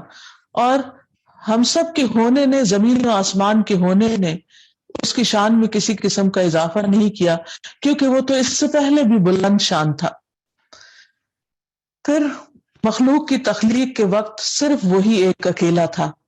اللہ تعالیٰ فرماتے ہیں ما اشہدتہم خلق السماوات والارض ولا خلق انفسہم وما کنت متخذ المضلین عضدا، میں نے انہیں نہ آسمانوں اور زمین کے پیدا کرنے میں حاضر کیا، یعنی یہ اس وقت موجود نہیں تھے جب میں زمین و آسمان کو بنا رہا تھا کہ یہ میرے گواہ ہوں، اور نہ خود ان کے پیدا کرنے میں، اور نہ ہی میں گمراہ کرنے والوں کو اپنا بازو بنانے والا تھا کہ میں ایسے لوگوں کو اپنے برابر رکھتا یا انہیں تخلیق کے کام میں شریک کرتا یا کم از کم ان کو مشاہدہ ہی کرنے دیتا، ایسا بھی کچھ نہیں تھا۔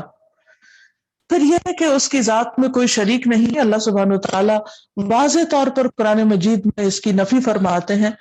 ارشاد باری تعالیٰ ہے وَلَا تَقُولُوا ثَلَاثَةٌ، مت کہو کہ تین ہیں، انتہوا، رک جاؤ، باز آ جاؤ، خیرا لکم، یہ تمہارے حق میں بہتر ہے، تمہارا اسی میں فائدہ ہے۔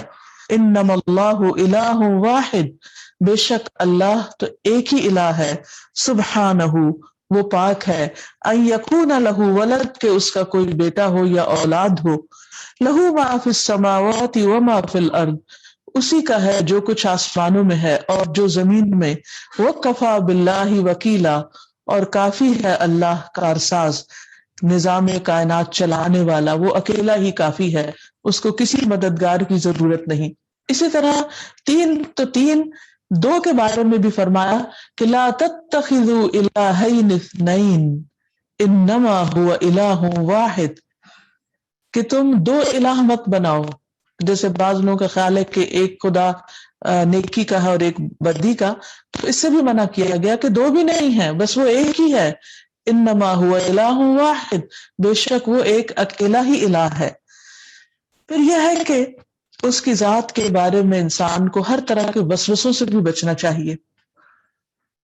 بعض اوقات شیطان انسان کے دل میں یہ خیال ڈالتا ہے کہ کیا پتا اللہ تعالیٰ نہ ہو، یا یہ کہ اس کا کوئی اور بھی اس جیسا ہو، یا اس کی ذات یا اس کی شان کے بارے میں کوئی ایسی بات جو اس کے لائق نہ ہو، اس کو زیب نہ دیتی ہو۔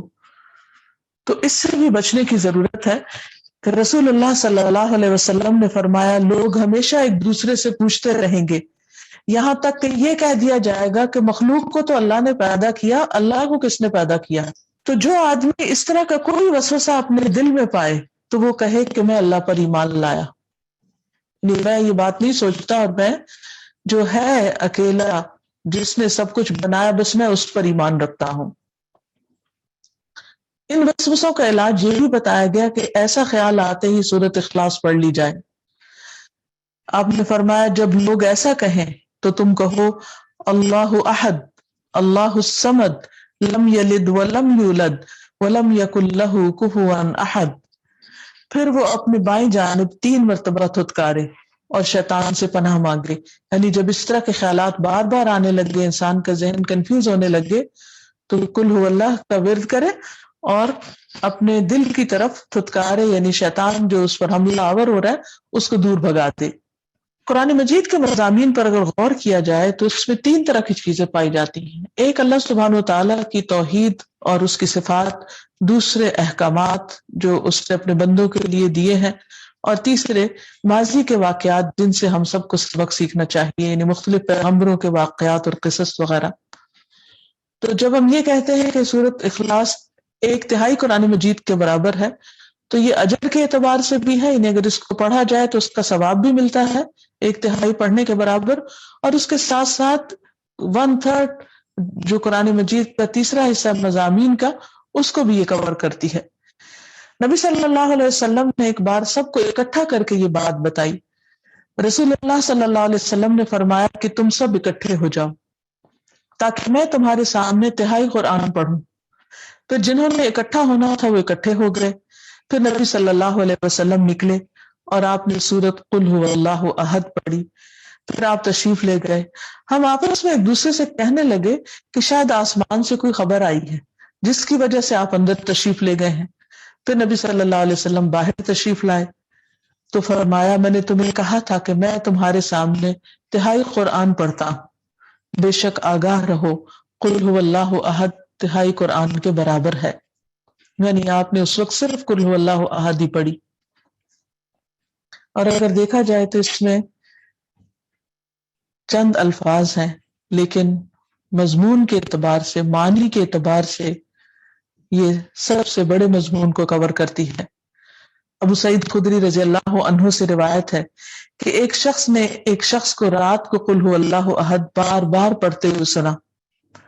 صبح ہوئی تو وہ صحابی رسول اللہ صلی اللہ علیہ وسلم کی خدمت میں حاضر ہوئے۔ اس سورت کی تلاوت کو کم سمجھتے ہوئے آپ کو ساری بات بتائی کہ ایک شخص بار بار بس یہی پڑھتا چلا جا رہا تھا۔ آپ نے فرمایا کہ اس ذات کی قسم جس کے ہاتھ میں میری جان ہے، بے شک یہ سورت قرآن کے 1/3 حصے کے برابر ہے، یعنی تم اسے معمولی نہ سمجھو۔ اگر کوئی اس کی ریپیٹیشن کر رہا تھا تو اس کا اجر کم نہیں ہوگا۔ قتادہ سے سند کے ساتھ رسول اللہ صلی اللہ علیہ وسلم کا یہ فرمان نقل کیا گیا ہے کہ آپ نے فرمایا بے شک اللہ تعالیٰ نے قرآن کے 3 حصے کیے ہیں، اور قرآن کے ان 3 حصوں میں سے قل هو اللہ احد کو 1 حصہ مقرر فرمایا ہے، اور پھر یہ کہ یہ سورت جنت کو واجب کرنے والی ہے۔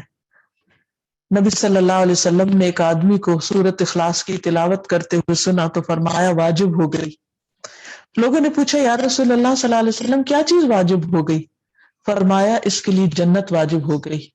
یعنی اگر کوئی شخص اخلاص کے ساتھ اس کو پورا دل لگا کر اسے پڑھتا ہے تو وہ دراصل اللہ تعالیٰ کے ایک ہونے کی گواہی دیتا ہے، اور یہ بات اللہ تعالیٰ کو ہر بات سے زیادہ پسند ہے اور اللہ تعالیٰ اس پر خوش ہوتے ہیں، اور شرک اللہ تعالیٰ کو سب سے زیادہ مبغوض ہے۔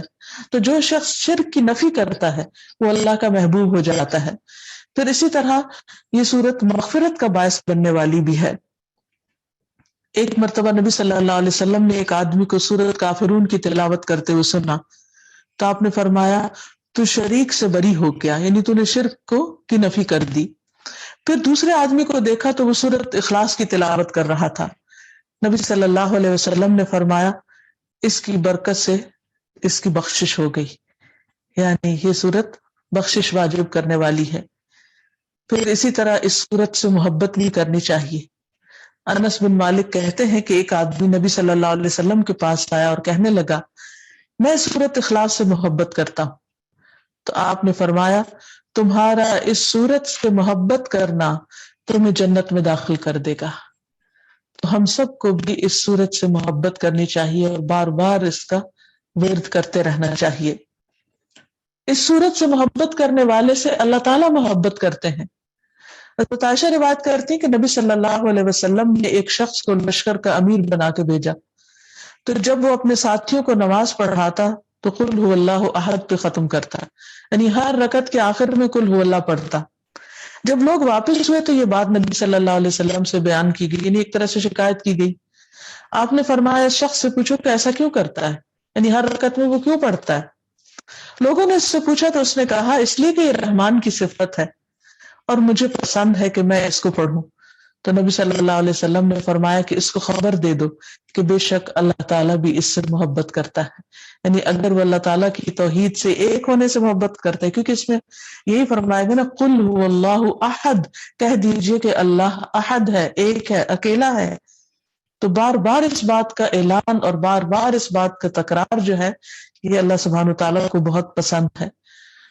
پھر یہ بھی اس سورت کے بارے میں کہ پچھلی کتابوں میں اس جیسی کوئی سورت نہیں اتری۔ رسول اللہ صلی اللہ علیہ وسلم نے فرمایا اے عقبہ بن عامر میں تمہیں ایسی صورتیں نہ سکھاؤں جو نہ تورات میں نازل ہوئی، نہ انجیل میں، اور نہ اس جیسی فرقان میں ہے۔ تم پر ایک رات بھی ایسی نہ آئے کہ تم ان کو نہ پڑھو۔ اور پھر آپ نے فرمایا قل هو اللہ احد، قل اعوذ برب الفلق اور قل اعوذ برب الناس، یعنی یہ بہت قیمتی سرمایہ ہے۔ تو ہر روز رات کو سونے سے پہلے انسان کو ان صورتوں کو پڑھنا چاہیے اور صبح و شام بھی پڑھنا چاہیے۔ نبی صلی اللہ علیہ وسلم ان صورتوں کو اپنے ہتھیلیوں پر پڑھ کر اور پورے جسم پر اپنے ہاتھ پھیر لیا کرتے تھے جہاں تک آپ کا ہاتھ پہنچتا۔ تو سونے سے پہلے یہ عمل فائدہ مند ہے، انسان کو اللہ تعالیٰ کی حفاظت میں دیتا ہے۔ پھر صبح شام پڑھنے سے 2 مرتبہ کفایت ہو جاتی ہے۔ عبداللہ بن خبیب رضی اللہ عنہ سے مروی ہے کہ ایک مرتبہ بارش بھی ہو رہی تھی اور اندھیرا بھی تھا۔ ہم لوگ نماز کے لیے رسول اللہ صلی اللہ علیہ وسلم کا انتظار کر رہے تھے۔ اسی اثناء میں آپ باہر تشریف لائے اور میرا ہاتھ پکڑ کر فرمایا کہ کہو۔ میں خاموش رہا۔ آپ نے دوبارہ فرمایا کہو۔ میں نے پوچھا کیا کہوں؟ آپ نے فرمایا قل هو اللہ احد اور معوذتین صبح و شام 3 بار پڑھ لیا کرو، یعنی سورۃ الاخلاص اور سورۃ اور معوذتین قل اعوذ برب الفلق اور قل اعوذ برب الناس، اور روزانہ 2 مرتبہ تمہاری کفایت ہوگی، یعنی یہ تمہیں کافی ہو جائیں گی ہر شر سے بچنے کے لیے، ہر مصیبت اور مشکل سے نجات کے لیے۔ پھر اسی طرح اگر کوئی شخص 10 بار سورۃ الاخلاص پڑھتا ہے تو جنت میں اس کے لیے محل کی بشارت دی گئی ہے۔ رسول اللہ صلی اللہ علیہ وسلم نے فرمایا جو کوئی قل هو اللہ احد 10 مرتبہ پڑھے گا اس کے لیے جنت میں ایک محل بن جاتا ہے۔ عمر رضی اللہ عنہ نے کہا اے اللہ کے رسول صلی اللہ علیہ وسلم تب تو ہم بہت سارے محلات بنا لیں گے۔ آپ نے فرمایا اللہ کے پاس اس سے بھی زیادہ ہے اور بہت اچھا ہے، یعنی دنیا میں تو تم اس کا تصور بھی نہیں کر سکتے۔ جیسی بہترین نعمت اللہ تعالیٰ تمہاری آخرت میں تمہارے لیے تیار کرے گا اس سورت کی برکت سے۔ تو یہ سورت جس میں اللہ تعالیٰ کی یہ صفت بیان ہوئی ہے، ہماری زندگی کا ایک حصہ بن جانی چاہیے، ہمارے دن اور رات کا، اور بار بار شعور کے ساتھ اس کو پڑھنا چاہیے۔ قل هو اللہ احد، کہہ دیجئے کہ اللہ ایک ہے، اور اس سے انسان کے اخلاص میں اضافہ ہوتا ہے اور انسان کی توحید ثابت ہوتی ہے۔ پھر اسی طرح یہ ہے کہ اللہ سبحانہ و تعالیٰ اپنی الوہیت میں بھی ایک ہے، یعنی صرف وہ ایک الہ ہے۔ اس کا مطلب کیا ہے کہ ہماری نماز، ہماری دعا، ہماری قربانی، ہمارے روزے اور حج اور زکوٰۃ اور صدقات اور خیرات، یہ سب کچھ صرف اور صرف ایک اللہ کے لیے ہونا چاہیے، کیونکہ یہ سارے ایکٹس آف عبادہ ہے، ایکٹس آف ورشپ ہے، اور یہ ساری ورشپ صرف اللہ کی رضا اور اللہ کی خوشی کے لیے ہونی چاہیے۔ یہی اللہ تعالیٰ کو معبود ماننا ہے اور ایک اکیلا معبود ماننا ہے۔ پھر اسی طرح ہمارا توکل، امید، خوف، خشیت، یہ سب بھی اللہ سبحانہ تعالیٰ کے لیے خالص ہو جانی چاہیے۔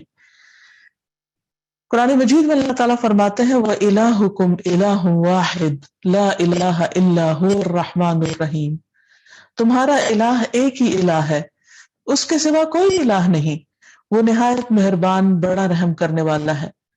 تو جب اللہ تعالیٰ نے خود اعلان کر کے بتا دیا تو پھر ہمارے لیے اس میں کیا مشکل ہے کہ ہم اپنا سب کچھ اسی کو نہ سمجھیں۔ اللہ سبحانہ تعالیٰ کی عبادت میں شرک بہت بڑا نقصان ہے۔ مشرکین مکہ اللہ سبحانہ تعالیٰ کو اپنا رب مانتے تھے۔ جب ان سے پوچھا جاتا کہ زمین و آسمان کو کس نے بنایا، تمہیں کس نے بنایا، تو یہی کہتے تھے کہ اللہ سبحانہ تعالیٰ نے بنایا، اور اس کے ربوبیت میں وہ شریک نہیں ٹھہراتے تھے۔ لیکن اصل مشکل تھی اس کی الوہیت میں شرک، یعنی اس کے الہ ہونے میں، کہ وہ اپنی عبادات کو اللہ کے لیے خالص نہیں کرتے تھے، اس میں انہوں نے دوسروں کو شریک کر لیا تھا۔ جیسے ہم کہتے ہیں حج کے موقع پر کہ لبیک اللہم لبیک لبیک لا شریک لک لبیک، کہ لبیک اے اللہ میں حاضر ہوں، اے اللہ میں حاضر ہوں، تیرا کوئی شریک نہیں، لا شریک لک لبیک، میں تیرے دربار میں حاضر ہوں۔ لیکن وہ اضافہ کر دیتے تھے الا شریکن تملکہ، مگر شریک جس کا تو مالک ہے۔ اب یہاں سے گڑبڑ ہو جاتی۔ تو نبی صلی اللہ علیہ وسلم نے جو تلبیہ سکھایا اس میں ہر شریک کی نفی کی گئی، لا شریک لک، تیرا کوئی شریک ہے ہی نہیں۔ اسی طرح جب انسان قربانی کرتا ہے تو اس وقت بھی ہمیں کیا سکھایا گیا، قل ان صلاتی و نسکی و محیای و مماتی للہ رب العالمین، کہہ دیجئے کہ بے شک میری نماز اور میری قربانی، میرا جینا اور میرا مرنا سب اللہ رب العالمین کے لیے ہے، لا شریک لہ، اس کا کوئی شریک نہیں اس میں، وبذالک امرت، اسی کا مجھے حکم دیا گیا، وانا اول المسلمین، اور میں سب سے پہلا مسلمان ہوں، فرما بردار ہوں۔ تو اس سے یہ پتہ چلتا ہے کہ جتنے بھی عبادت کے مظاہر ہیں، جو بھی عبادت والے کام ہیں، وہ سارے کے سارے صرف اور صرف اللہ کی رضا کے لیے ہونے چاہیے۔ لیکن مشرکین مکہ کیا کرتے، بتوں کے نام پہ قربانی دیتے، ان کو خوش کرنے کے لیے قربانیاں کرتے، چڑھاوے چڑھاتے۔ اور آج بھی افسوس سے یہ کہنا پڑتا ہے کہ خود مسلمانوں کے اندر ایسے لوگ موجود ہیں کہ جو غیر اللہ کے نام کی نظر و نیاز دیتے ہیں۔ تو جو چیز اللہ سبحانہ تعالیٰ کے علاوہ کسی اور کے نام پہ قربان کی جائے، اللہ سبحانہ تعالیٰ اس کو قبول نہیں کرتا۔ پھر اسی طرح دعا بھی صرف اللہ سے مانگنی چاہیے، کیونکہ دعا بھی سراسر عبادت ہے۔ اور اگر ہم اللہ کو ایک الہ مانتے ہیں، لا الہ الا اللہ کہتے ہیں، تو پھر ہمیں ہر مشکل اور ہر تکلیف میں صرف اللہ تعالیٰ کی طرف رجوع کرنا چاہیے۔ یعنی الہ ہونے کے معنی میں یہ بات شامل ہے کہ حاجت روائی کرنے والا اور مشکلیں دور کرنے والا صرف وہ ہے۔ تو جب بھی انسان کی زندگی میں کوئی پریشانی ہو تو براہ راست ڈائریکٹ اللہ سبحانہ تعالیٰ سے مانگے، کسی اور کے دربار پہ جانے کی ضرورت نہیں ہے اس کو۔ کیونکہ جب اللہ ہے اور اللہ تعالیٰ نہ اس کو نیند آتی ہے، نہ اونگ آتی ہے، نہ وہ کسی وقت غافل ہوتا ہے، وہ ہر وقت سنتا ہے. جب بندے سو جاتے ہیں، جب بندے اپنے کاموں میں مشغول ہوتے ہیں تو وہ نہیں سوتا. اور سارے اختیارات اسی کے پاس ہیں، ساری قوت اور قدرت کا مالک وہ خود ہے. اس لیے اس کو چھوڑ کر کسی اور کے پاس جانا ویسے ہی حماقت ہے. تو اس لیے قربانی ہو یا نظر نیاز ہو یا دعا ہو، وہ صرف اور صرف اللہ کے لیے ہو، تب وہ قبول ہوتی ہے. اسی طرح ایک اور جگہ پہ فرمایا انما اللہ الہ واحد سبحانہ ان یکون لہ ولد لہ ما فی السماوات وما فی الارض وکفی باللہ وکیلا. صرف اللہ اکیلا ہی الہ ہے، وہ اس بات سے پاک ہے کہ اس کی کوئی اولاد ہو. جو کچھ آسمانوں اور زمین میں ہے سب اسی کا ہے، اور اللہ اکیلا ہی کائنات کا نظام چلانے کے لیے کافی ہے. یعنی سارے کام اس کے حکم پر ہیں، اسی کے حکم کے مطابق ہوتے ہیں. ایک اور جگہ پہ فرمایا قل انما هو الہ واحد واننی بریء مما تشرکون. کہہ دیجئے کہ وہ صرف ایک ہی معبود ہے، عبادت کے لائق صرف بس وہی ہے، اور بے شک میں اس سے بری ہوں جو شریک تم ٹھہراتے ہو. ایک اور جگہ پر فرمایا قل انما یوحى الی انما الہکم الہ واحد فہل انتم مسلمون. کہہ دیجئے کہ میری طرف صرف یہی وحی کی جاتی ہے کہ تمہارا معبود صرف ایک ہی معبود ہے، تو کیا تم فرما برداری کرنے والے ہو؟ یعنی اس کے آگے جھکو گے؟ کسی اور کے آگے نہ سجدہ کرنے کی ضرورت ہے اور نہ کسی اور کو اللہ کی عبادت میں شریک کرنے کی. وما امروا الا ليعبدوا الها واحدا لا الہ الا هو سبحانہ عما یشرکون.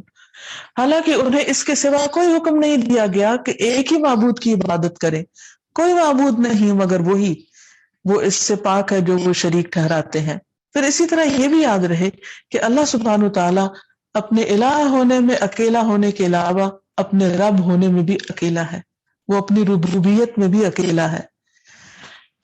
حضرت یوسف علیہ السلام نے قید خانے کے ساتھیوں کو بتایا تھا یا صاحبی السجن ارباب متفرقون خیر ام اللہ الواحد القہار.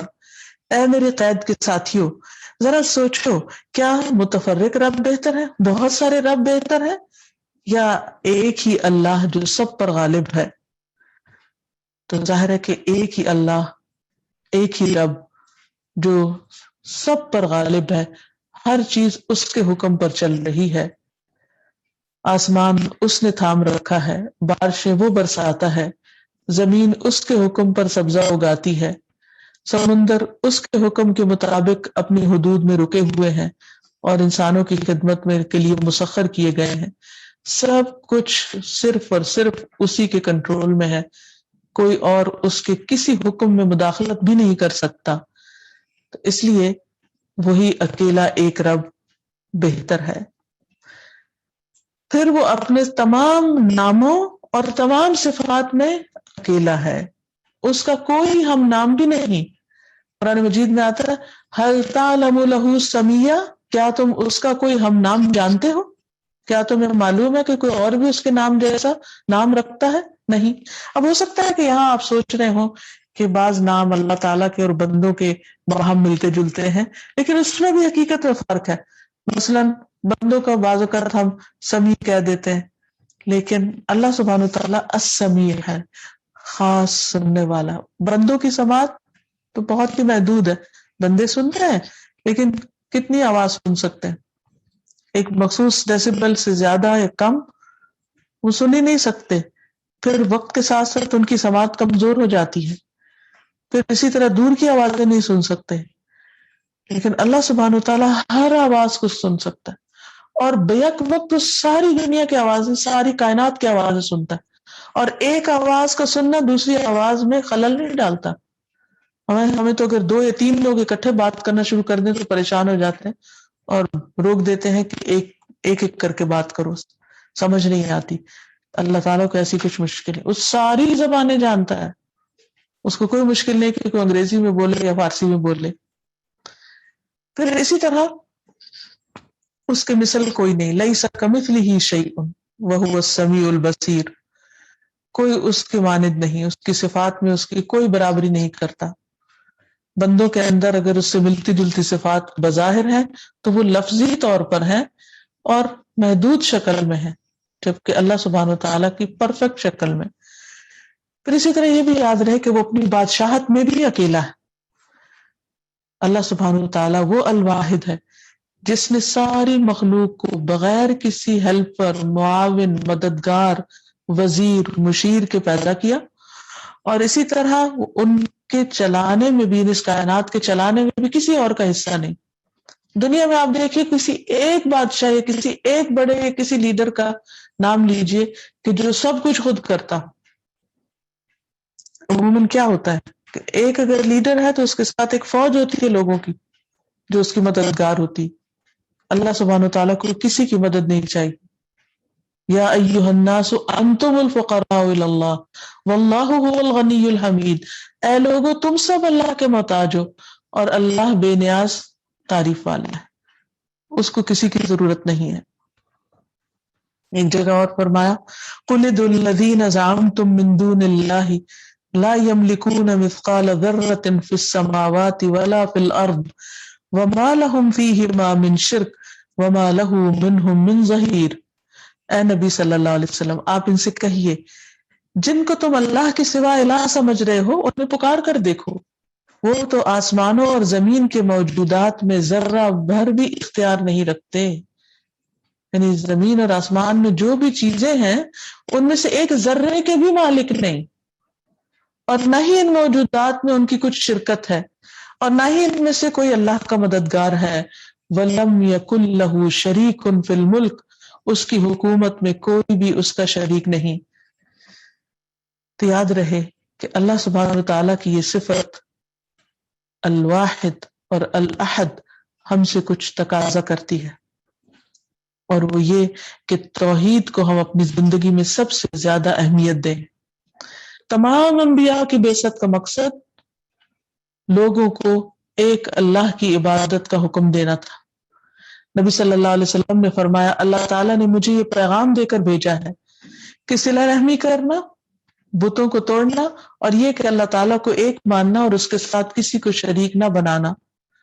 پھر یہ بھی یاد رہے کہ انسان کے اعمال کی قبولیت کا دار و مدار بھی توحید پر ہے۔ انسان کی بڑی سے بڑی نیکی ضائع ہو جائے گی اگر اس نے وہ کام اللہ کے لیے نہ کیا اور اللہ کے ساتھ کسی اور کو شریک کر لیا، کیونکہ عبادت صرف اور صرف اللہ سبحانہ وتعالیٰ کا حق ہے۔ قرآن مجید میں اللہ تعالیٰ فرماتے ہیں وَلَقَدْ أُوحِيَ إِلَيْكَ وَإِلَى الَّذِينَ مِن قَبْلِكَ لَئِنْ أَشْرَكْتَ لَيَحْبَطَنَّ عَمَلُكَ وَلَتَكُونَنَّ مِنَ الْخَاسِرِينَ، حالانکہ تمہاری طرف یہ وحی کی جا چکی ہے اور ان لوگوں کی طرف بھی جو تم سے پہلے تھے کہ اگر تم نے شرک کیا تو تمہارے عمل برباد ہو جائیں گے اور تم خسارہ اٹھانے والوں میں شامل ہو جاؤ گے۔ یعنی آپ دیکھیے کہ کتنی سخت بات ہے جو اللہ سبحانہ وتعالیٰ نے اتنے واضح انداز میں بیان کر دی ہے کہ شرک کسی سے بھی معاف نہیں، خواہ کوئی پیغمبر ہی کیوں نہ ہو۔ ایک اور جگہ پر فرمایا ذَلِكَ هُدَى اللَّهِ يَهْدِي بِهِ مَن يَشَاءُ مِنْ عِبَادِهِ وَلَوْ أَشْرَكُوا لَحَبِطَ عَنْهُمْ مَا كَانُوا يَعْمَلُونَ، یہ ہے اللہ کی ہدایت، اپنے بندوں میں سے وہ جسے چاہتا ہے عطا کرتا ہے، اس ہدایت پہ چلاتا ہے، اور اگر وہ یعنی انبیاء بھی شرک کرتے تو ان کا سب کیا کرایا برباد ہو جاتا۔ یعنی اللہ تعالیٰ شرک کو کسی سے بھی قبول نہیں کرتا، کسی سے بھی اس پر راضی نہیں۔ ابن عمر کہتے ہیں کہ عاص بن وائل نے زمانے جاہلیت میں 100 اونٹ قربان کرنے کی منت مانی تھی۔ اس کے ایک بیٹے ہشام بن عاص نے اپنے حصے کے 50 اونٹ قربان کر دیے۔ دوسرے بیٹے عمرو رضی اللہ عنہ نے نبی صلی اللہ علیہ وسلم سے اس کے بارے میں پوچھا تو آپ نے فرمایا اگر تمہارے باپ نے توحید کا اقرار کر لیا ہوتا تو تم اس کی طرف سے جو کچھ بھی روزہ اور صدقہ وغیرہ کرتے تو اسے نفع ہوتا، لیکن چونکہ اس نے لا الہ الا اللہ نہیں کہا تو تم جتنے چاہو اونٹ اس کی طرف سے ذبح کر دو، اس کو کوئی فائدہ نہیں ہوگا۔ یاد رکھیے کہ یہی کلمہ آخرت میں انسان کی نجات کا ذریعہ بنے گا۔ نبی صلی اللہ علیہ وسلم نے فرمایا جس بندے نے بھی کلمہ لا الہ الا اللہ کو مان لیا پھر اسی پر وہ فوت ہوا تو وہ جنت میں جائے گا۔ ابو ذر کہتے ہیں میں نے عرض کیا چاہے اس نے زنا کیا ہو، چاہے اس نے چوری کی ہو، آپ نے فرمایا چاہے اس نے زنا کیا ہو، چاہے چوری کی ہو، یعنی یہ گناہ تو معاف ہو سکتے ہیں۔ پھر عرض کیا چاہے اس نے زنا کیا ہو، چاہے اس نے چوری کی ہو، فرمایا چاہے اس نے زنا کیا ہو، چاہے اس نے چوری کی ہو۔ میں نے حیرت سے پھر عرض کیا، یعنی تیسری بار ابو ذر نے پوچھا چاہے اس نے زنا کیا ہو، چاہے چوری کی ہو، آپ نے فرمایا چاہے اس نے زنا کیا ہو، چاہے اس نے چوری کی ہو۔ ابو ذر کی ناک خاک آلود ہو، یعنی اس بات کو اچھی طرح سمجھ جاؤ، یعنی باقی جتنے بھی کبیرہ گناہ ہیں، یعنی کہ انسان ڈٹائی سے ان گناہوں کو کرتا رہے، لیکن انسان اگر کسی سے کوئی ایسی غلطی دور جاہلیت میں ہو چکی ہو، اسلام لانے سے پہلے یا اسلام کی ناسمجھی کے زمانے میں، تو اس میں اگر وہ شرمندہ ہوتا ہے اور اللہ تعالیٰ سے معافی مانگتا ہے تو اللہ تعالیٰ اس کو معاف کر دیں گے۔ اور اگر اس نے صحیح طور پر معافی بھی نہیں مانگی اور باقی اس کے کچھ اور اچھے اعمال ہیں، مثلا صدقہ خیرات ہے، نوافل کی کثرت ہے، تو یہ نیکیاں اس کی برائیوں کو معاف کروا دیں گی۔ لیکن شرک صرف نیکیاں کرنے سے معاف نہیں ہو سکتا جب تک انسان اس سے پوری طرح توبہ نہ کر لے۔ نبی صلی اللہ علیہ وسلم نے فرمایا اللہ تعالیٰ قیامت کے دن دوزخ کے سب سے کم عذاب پانے والے سے پوچھے گا اگر تمہیں روئے زمین کی ساری چیزیں میسر ہوں تو کیا تم ان کو فدیے میں دے دو گے؟ تو وہ کہے گا ہاں، تو اللہ تعالیٰ فرمائے گا میں نے تو تم سے اس سے بھی زیادہ آسان چیز کا مطالبہ کیا تھا جب تم آدم علیہ السلام کی پیٹھ میں تھے کہ میرے ساتھ کسی کو شریک نہ کرنا، لیکن تم نے توحید کا انکار کیا اور نہ مانا اور بالآخر شرک ہی کیا۔ پھر یہ ہے کہ انسان کو تہے دل سے توحید کا اقرار کرنا چاہیے، کبھی تنہائی میں انسان بیٹھ کے پوری طرح اپنے آپ کو، اپنے دل دماغ کو حاضر کر کے اللہ سبحانہ و تعالیٰ کے سامنے اقرار کرے، اظہار کرے کہ اللہ میں تجھے صرف ایک مانتا ہوں اور کسی بھی تیری صفت میں، تیری ذات میں، تیری کسی بھی شان میں کسی اور کو شریک نہیں کرتا، تو ہی سب سے بڑا ہے۔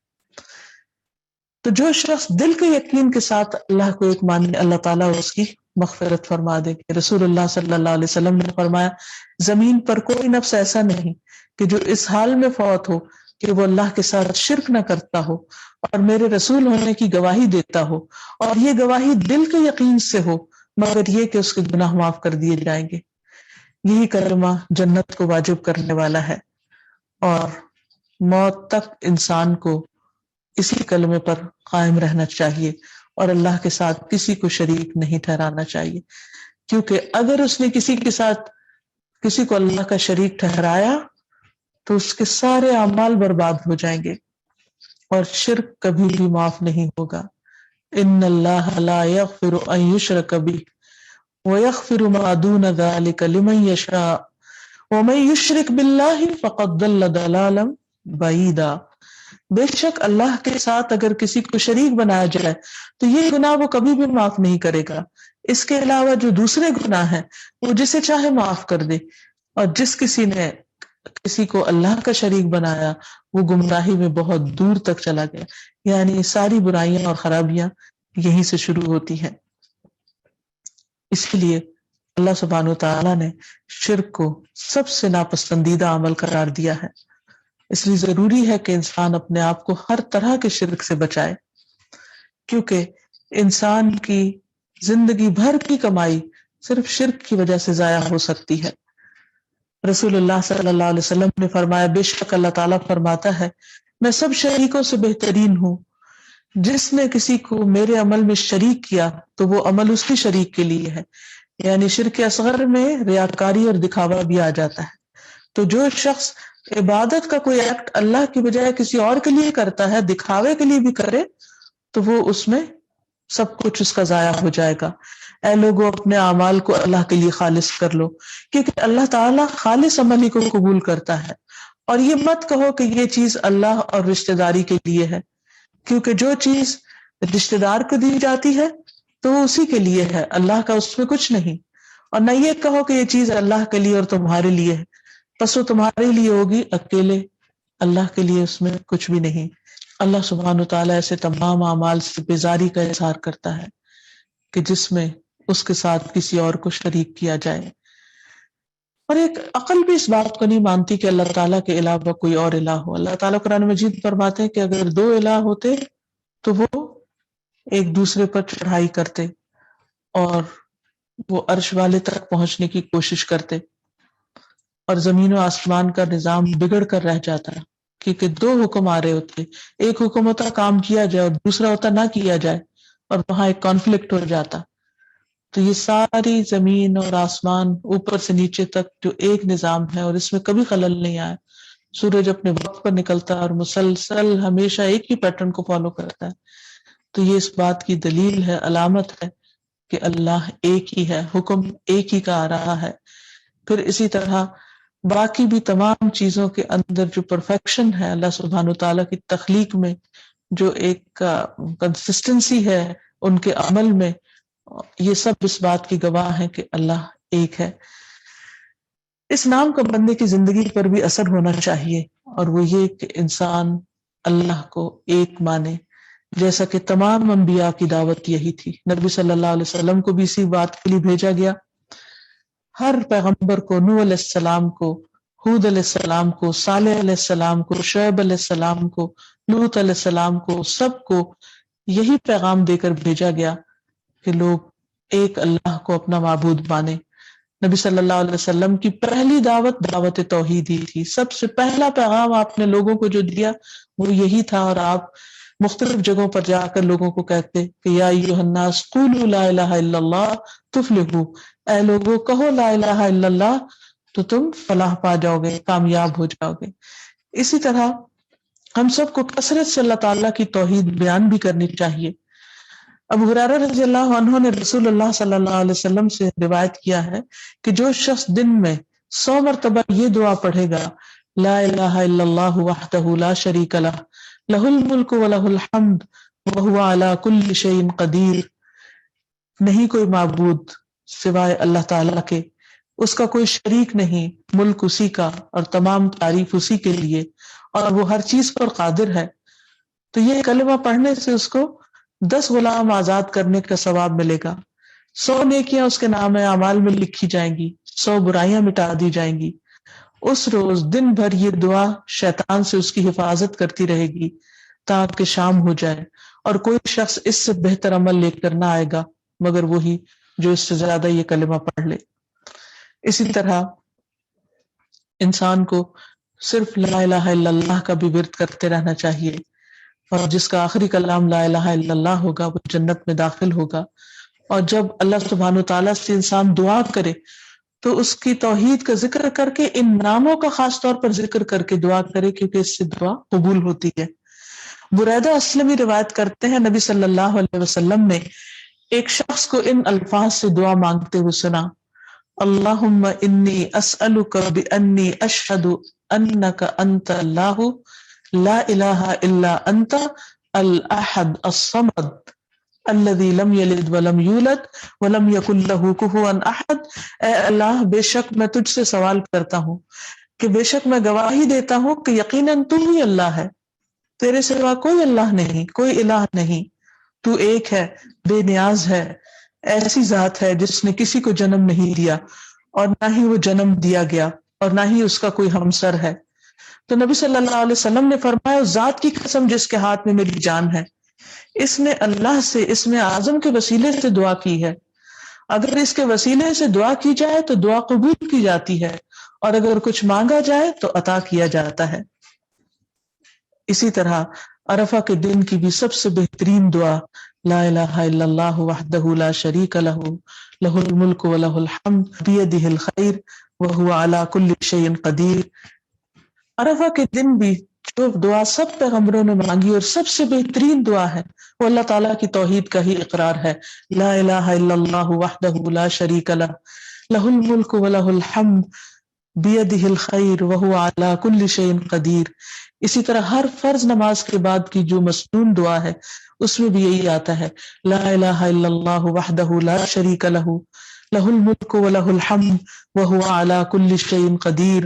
اللہم لا مانع لما اعطیت ولا معطی لما منعت ولا ينفع ذا الجد منک الجد پھر اسی طرح حج اور عمرے سے واپسی پر جو دعا پڑھی جاتی ہے وہ بھی یہی، لا الہ الا اللہ وحدہ لا شریک لہ لہ الملک ولہ الحمد وہو علی کل شیء قدیر آئبون تائبون عابدون ساجدون لربنا حامدون صدق اللہ وعدہ ونصر عبدہ وہزم الاحزاب وحدہ۔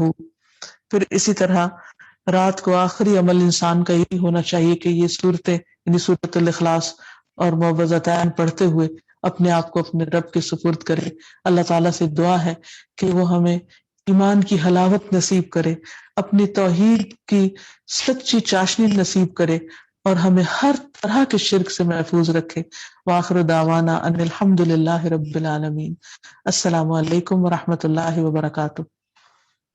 أنت القاهر يا الله، أنت الحسيب يا الله، أنت الشافي يا الله، أنت المبين يا الله، أنت الوكيل يا الله، أنت القيوم يا الله، أنت المتين يا الله، أنت السبوح يا الله، لا إله إلا الله محمد رسول الله، لا إله إلا الله محمد رسول الله۔ اعوذ باللہ من الشیطان الرجیم، بسم اللہ الرحمن الرحیم۔ السلام علیکم ورحمۃ اللہ وبرکاتہ۔ کیسے ہیں آپ سب لوگ؟ بالکل، اللہ سبحانہ تعالیٰ استاذہ کو جزائے خیر دے کہ سبحان اللہ اتنی خوبصورتی سے ایمان تازہ ہو گیا۔ بیوٹیفل سیشن، بالکل بالکل، ایمان کا لیول اور بڑھ گیا۔ اور کتنے ضروری ہے نا یہ ریمائنڈر ہمارے لیے، تاکہ ہمیں پہچان ہو اس رب کی، اللہ واحد الاحد القیوم کی،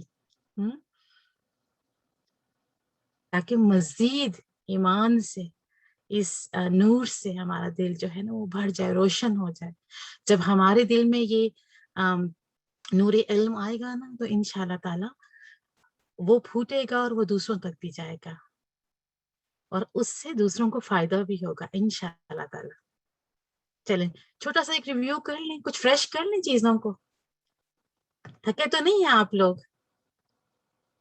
لیکن اتنا خوبصورت سیشن تھا کہ انسان تھکتا نہیں ہے، انسان کا دل کرتا ہے وہ سنتا رہے، اور ہے نا ایسا؟ الحمدللہ الحمدللہ۔ تو چلیے چھوٹی سی تھوڑی کچھ چیزوں کو فریش اپ کر دیتے ہیں انشاءاللہ تعالیٰ، تاکہ ہماری مزید جو چیزیں ہیں نا وہ زیادہ پکی ہو جائیں۔ اللہ سبحانہ تعالیٰ کو تو ایسی عبادت پسند ہے، ایسا علم تھوڑا ہو لیکن جو دائمی ہو، ہمیشگی کی بیس پہ ہو، ہے نا؟ تو انشاءاللہ تعالیٰ چلیے اعوذ باللہ من الشیطان الرجیم، بسم اللہ الرحمن الرحیم۔ رب اشرح لی صدری ویسر لی امری واحلل عقدۃ من لسانی یفقہوا قولی، رب زدنی علما۔ اللہم اجعل عملی کلہ صالحا وجعلہ لوجہک خالصا ولا تجعل لأحد فیہ شیئا۔ جی سب سے پہلے ہم نے اتنا خوبصورت نام القیوم پڑھا، اور اس سے پہلے القیوم کے اندر کیا خاصیت پائی جاتی تھی یہ نہیں پتا تھا ہمیں۔ الحمدللہ اللہ سبحانہ تعالیٰ کے اس فضل کا، یہ علم بہت بڑا فضل ہے اللہ تعالیٰ کا بے شک۔ اور القیوم میں خود قائم رہنا اور پھر سب کو قائم رکھنا، سبحان اللہ۔ اب یہ بتائیے آپ کہ کیا یہ صرف اللہ سبحانہ تعالیٰ کے علاوہ کسی اور کے اندر موجود ہے؟ قائم رہنے والا، سب قائم رکھنے والا نہیں ہے، بالکل بالکل۔ اور آپ دیکھیے کہ جس طرح آج ہم نے سیکھا کہ آیت الکرسی عظیم آیت کی ابتدا میں ہی اللہ سبحانہ و تعالیٰ نے ہمیں بتا دیا کہ اللہ سبحانہ و تعالیٰ کون ہے۔ اللہ لا الہ الا هو الحی القیوم لا تأخذہ سنۃ ولا نوم۔ اللہ کے سوا کوئی الہ نہیں ہے، وہ ہمیشہ سے زندہ ہے اور قائم ہے، اور قائم رکھنے والا، کیونکہ دونوں معنی آتے ہیں نا اس میں۔ نہ اس پر اونگ غالب آتی ہے اور نہ نیند۔ کیا جس پہ اونگ غالب آئے، جس کو سونے کی ضرورت ہو، وہ چیزوں کو قائم رکھ سکتا ہے؟ ایسا ہے کہ ہر چیز کی وہ خبر بھی رکھ لے، خبیر بھی ہو؟ نہیں ہو سکتا، بالکل نہیں ہو سکتا، کیونکہ اگر نیند اور اونگ غالب آ جائے نا پھر تو نہ تو قائم رہا جا سکتا ہے نہ قائم رکھا جا سکتا ہے۔ کئی دفعہ ایسا ہوتا ہے نا کہ چوکیدار سو جاتے ہیں اور گھر میں ڈاکہ پڑ جاتا ہے، وہ بیچارے اس ڈیوٹی پر ہوتے ہیں، اپنی صبح نیند پوری کرتے ہیں تاکہ رات کو جاگ سکیں، پہرا دے سکیں، لیکن انسان کمزور ہے نا، کمزور ہے، انسان کے اندر وہ طاقت نہیں ہے، کسی وقت بھی اس کو نیند اونگ آ سکتی، کہتے ہیں نا سولی پہ بھی نیند آ جاتی ہے، تو اسی لیے انسان مجبور ہے اپنے اندر اپنی ان چیزوں کی وجہ سے، لیکن اللہ سبحانہ و تعالیٰ کی ذات مجبور نہیں ہے، وہ قائم رکھ سکتا ہے اور قائم رہ سکتا ہے، سبحان اللہ۔ بالکل انسان بہت کمزور ہے، بالکل ماشاء اللہ آسیہ۔ اللہ سبحانہ و تعالیٰ القیوم دوسروں کو قائم رکھنے والا ہے، اللہ سبحانہ و تعالیٰ نہ صرف تمام مخلوقات یعنی کہ ان سب مخلوقات میں انسان، حیوان، فرشتے، جن سب آ جاتے ہیں جو اللہ تعالیٰ نے تخلیق کیے ہیں نا، جو اللہ سبحانہ تعالیٰ ان کا خالق ہے نہ صرف بلکہ ان کو ان کی حدود میں بھی رکھے ہوئے ہیں۔ دیکھیں اگر جانوروں کو اللہ تعالیٰ نے اپنی حدود میں نہ رکھا ہو تو وہ تو انسانوں کا حشر کر دیں، کس طرح تابع کر دیا نا ہمارے، آرام سے ہم دودھ، چائے، کافی کیا کیا پیتے ہیں، دودھ کی چیزیں، آئس کریم، ملک شیک، دیکھیں آپ صرف دودھ ہی، اس کو اللہ تعالیٰ نے بھینس کو، گائے کو ہمارے جو ہے وہ تابع کر دیا، وہ خاموشی سے جو ہے وہ ملکنگ کروا دیتی ہے نا، تو سبحان اللہ، اللہ تعالیٰ خالق ہے، اسی سے اس کی پہچان ہوتی ہے کہ اس نے کس طرح ان سب چیزوں کو انسانوں کے لیے مسخر کر دیا، ان کے تابع کر دیا، اور انسان اس کو اپنے آپ کو اللہ تعالیٰ کے تابع کر دینا چاہیے، لیکن وہ کیا کر رہا ہے، وہ پھر نافرمانی کر رہا ہے۔ اچھا جی، کتنے آسان سوال ہے نا، دیکھیں دنیا کے علاوہ اللہ سبحانہ تعالیٰ اور کیا قائم کرنے والا ہے؟ دنیا قائم اللہ سبحانہ تعالیٰ نے کی، ہر چیز کا نظام یہاں پہ رکھا، اور کیا چیز ہے اس کے علاوہ؟ بالکل ایکسیلنس ہو گیا، بالکل، کیونکہ اس دنیا کا اینڈ بھی ہونا ہے، تو اللہ سبحانہ تعالیٰ نہ صرف دنیا کو بلکہ آخرت کو بھی قائم کرنے والا ہے، بالکل الحمدللہ۔ اور اب کوئک سا اس کے عملی نکات دیکھ لیتے ہیں کہ اللہ سبحانہ تعالیٰ کا یہ نام القیوم اس میں اعظم میں شمار ہوتا ہے، اس نام کے ساتھ دعا کرنی ہم نے۔ اب نبی کریم صلی اللہ علیہ وسلم پر جب کوئی پریشانی آتی، کوئی معاملہ ایسا ہوتا تو وہ یہ دعا پڑھتے، اور آپ اس دعا کو لکھ لیں اپنے پاس، کا اسکرین شاٹ لے لیں، لیکن دعا ضرور جب کوئی آپ کو لگے آپ کا دل بے چین ہے نا، تو یا حیو یا قیوم برحمتک استغیث، اے حیو یا قیوم، قائم رہنے والے، زندہ رہنے والے، تو اپنی رحمت کے ساتھ میری مدد فرما۔ بہت خوبصورت دعا، بہت چھوٹی سی لیکن دل کو قرار دینے والی دعا، تو اس کو ضرور ضرور اپنی دعاؤں میں شامل کریں۔ اللہ تعالیٰ پہ ہم نے مکمل بھروسہ رکھنا ہے، وہ قائم ہے، وہ قائم رکھنے والا ہے۔ اللہ تعالیٰ سے دین پہ، اچھے کاموں پہ ہم نے استقامت مانگنی ہے، پھر اللہ تعالیٰ سے دعا کرنی ہے کہ یا اللہ ہمیں ایمان کے ساتھ زندگی دے، ایمان پہ موت دے، اور ہمیں دین میں استقامت عطا فرمائے، آمین ثم آمین۔ اور اب نیکسٹ جو الواحد، جو ایک اپنی ذات کے اندر اکیلا ہے نا، الواحد اکیلا، تو اب یہ دیکھتے ہیں کہ اس میں ہم نے آج کیا سیکھا ہے۔ اللہ سبحانہ تعالیٰ ہمیشہ سے اکیلا ہے، اس کے ساتھ یا اس کے علاوہ کوئی دوسرا معبود شریک نہیں، اور آج ہم نے قل هو اللہ وہ احد کی کتنی زیادہ فائدے پڑھ لیے، سبحان اللہ، میں حیران ہو رہی تھی، چھوٹی سی صورت اپنے اندر بھرپور فائدے لیے ہوئے، 1/3 ایک تہائی ہے قرآن کے مثل۔ اللہ تعالیٰ نے کتنے حصے کر دیے قرآن کے؟ نوٹ کیا تھا کسی آپ میں سے کسی نے کتنے حصے کر دیے اللہ سبحانہ تعالیٰ نے قرآن کے؟ 3 حصے کر دیے، بالکل صوبیہ، 3 حصے کر دیے، جس میں سے ایک حصہ جو ہے نا وہ اللہ سبحانہ تعالیٰ نے سورہ اخلاص کو ٹھہرایا ہے، 1/3 آف قرآن۔ اس سورت کو میں یہ سوچ رہی تھی کہ ہمیں تو اس کو اپنے ساتھ پکڑ لینا چاہیے، کیونکہ لگا لیں، بس اپنے ساتھ لگا لیں، بار بار پڑھیں، جس طرح ذکر اذکار کرتے ہیں نا ہم، اس کو بھی اپنی زندگیوں میں اس ذکر کی طرح شامل کر لیں، کیونکہ جنت کو واجب قرار دے دیا گیا کہ جو اس کو پڑھتا ہے، پھر 10 دفعہ پڑھنے کی کتنی فضیلت ہے پورے دن میں۔ پھر جس طرح بتائیے کہ معوذتین جو آپ نے پڑھا کون کون سی سورہ آتی ہے معوذتین میں؟ نوٹ کیا تھا کچھ؟ آپ کو پتا ہے؟ ماشاءاللہ آپ صاحب علم لوگ ہیں، آپ کو پتا ہوگا کون کون سی سورہ ہیں. سورہ فلق، سورہ ناس، اور تیسری معوذات جو ہے نا وہ 2 ہوتی ہیں نا. یہ معوذتین کہہ رہی ہوں میں.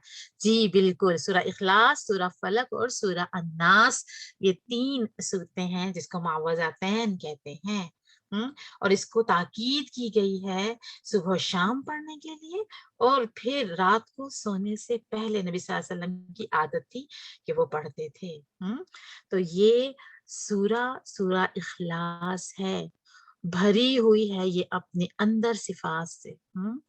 کہ یا اللہ بے شک تو واحد تو ایک ہے، تیرا کوئی نہ، تیرا کوئی بیٹا ہے، نہ تیرا کوئی پیدا کرنے والا ہے، کوئی تیرا ہمسر نہیں ہے، تیرے مثل کوئی نہیں ہے، تیرے برابر کوئی نہیں ہے. تو کتنی خوبصورت یہ اپنا خود اپنے اندر ایک جامع پیغام لے کر آتی ہے یہ سورہ. اب بتائیے کہ اللہ سبحانہ تعالیٰ اکیلا ہے، اس سے مراد کیا ہے؟ وہ اکیلا ہے، کیا مراد ہے اس سے؟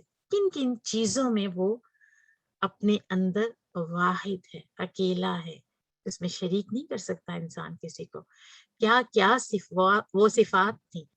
بالکل اللہ سبحانہ تعالیٰ کی ذات کی صفات، اگر ہم اس کو دیکھ لیتے ہیں انشاءاللہ تعالیٰ، اللہ سبحانہ تعالیٰ اپنی ذات، صفات اور افعال میں اکیلا ہے. اللہ سبحانہ تعالیٰ ربوبیت اور الوہیت میں اکیلا ہے. اللہ سبحانہ تعالیٰ کا کوئی نظیر نہیں، کوئی مثل نہیں ہے، نہ کوئی اس کے برابر ہے. اور اللہ سبحانہ تعالیٰ کا کوئی نسب نہیں، کوئی خاندان، کوئی بچہ، کوئی ماں باپ. وہ ازل سے ہے، وہ ابد تک رہے گا. یہ تو انسان ہی ہے نا، جیسے میں نے کہا کمزور انسان، حقیر انسان، کہ اس کو تو کسی چیز، ہر چیز کے لیے، ہم نے پڑھا نا قائم رہنے کے لیے، ہر چیز کے لیے اس کو کسی سہارے کی ضرورت ہے. سوچیں ایک بچہ پیدا ہوتا ہے، وہ رہ ہی نہیں سکتا، زندہ ہی نہیں رہ سکتا کہ جب تک کہ اس کو سہارا اس کی ماں کا، اس کے باپ کا، یا اس کے کسی کوئی اس کو جو سنبھالنے والا ہو اس کا سہارا نہ ملے. وہ اپنے پاؤں پہ کھڑا نہیں ہو سکتا جب تک کہ اس کو سہارا نہ ملے. تو انسان تو مجبور ہے، انسان کو سہاروں کی ضرورت ہے. اللہ سبحانہ و تعالیٰ کو کسی سہارے کی ضرورت نہیں ہے. اللہ سبحانہ و تعالیٰ اکیلا ہے، واحد ہے. وہ اپنے اندر خود منفرد اور یکتا ہے، اس کے کوئی چیز اس کے مثل نہیں ہے. اللہ سبحانہ تعالیٰ تب بھی تھے جب کوئی نہیں تھا، وہ موجود تھے. اور اس کا عرش کس پہ تھا؟ اس کا عرش اللہ سبحانہ تعالیٰ جب کوئی بھی نہیں تھا تو تب اللہ تعالیٰ کا عرش کہاں تھا؟ اللہ تعالیٰ موجود تھے، اللہ تعالیٰ کا عرش تھا اور وہ پانی میں تھا. اور جیسے بہت خوبصورت یہ آیت سورہ الانعام کی، کہ جیسے کہ قرآن مجید میں بتایا اللہ سبحانہ تعالیٰ نے کہ کہہ دیجئے کہ بے شک میری نماز اور میری قربانی، میری زندگی، میری موت سب اللہ کے لیے ہے، جو سب جہانوں کا مالک ہے. تو اب یہ بتائیے کہ ہر چیز کا اختتام اور زوال ہے، سوائے آپ کا یہ لکھنا اللہ تعالیٰ قبول فرمائے، کیونکہ یہ جو لکھا ہوا ہے نا یہ بھی انسان کے لیے صدقہ جاریہ بنتا ہے. تو سبحان اللہ، میں وہی دیکھتی ہوں کہ جب ہمارے قلم سے، ہمارے ہاتھ سے کوئی چیز لکھی جاتی ہے تو کس طرح اس کا ریوارڈ بھی لوٹ کے آتا ہے، بالکل سوائے اللہ سبحانہ تعالیٰ کی ذات کے. تو آخر میں عملی نکات میں یہ ہے کہ اللہ سبحانہ تعالیٰ کی توحید کو اپنی زندگی میں ہم نے سب سے زیادہ اہمیت دینی ہے، شرک کی نفی کرنی ہے، کیونکہ اللہ سبحانہ و تعالیٰ شرک سے نفرت کرتے ہیں. اللہ سبحانہ تعالیٰ کو شرک سب سے زیادہ ناپسندیدہ ہے. ہم نے اپنے اعمال کو اپنے اللہ رب العزت کے لیے خالص کر لینا ہے، اور پھر کثرت سے سورہ اخلاص کو پڑھنا ہے، کیونکہ یہ جنت کو واجب کرنے والی سورہ ہے نا. اللہ سبحانہ و تعالیٰ محبت کرتے ہیں اس سے، اس سورت سے، اس کے پڑھنے والے سے. تو اللہ سبحانہ و تعالیٰ ہمیں اس کا حق ادا کرنے والا بنائے.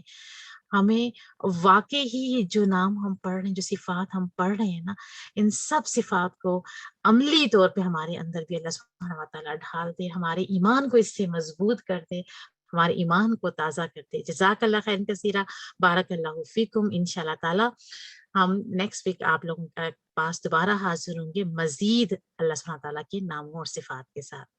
ٹھیک ہے، چلیے جزاک اللہ خیر کثیرہ. سبحانک اللہم و بحمدک، اشہد ان لا الہ الا انت، استغفرک و اتوب الیک. السلام علیکم و رحمۃ اللہ وبرکاتہ.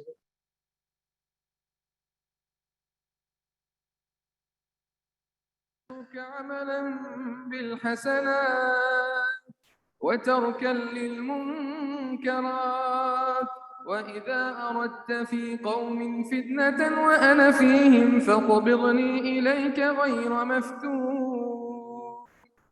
الله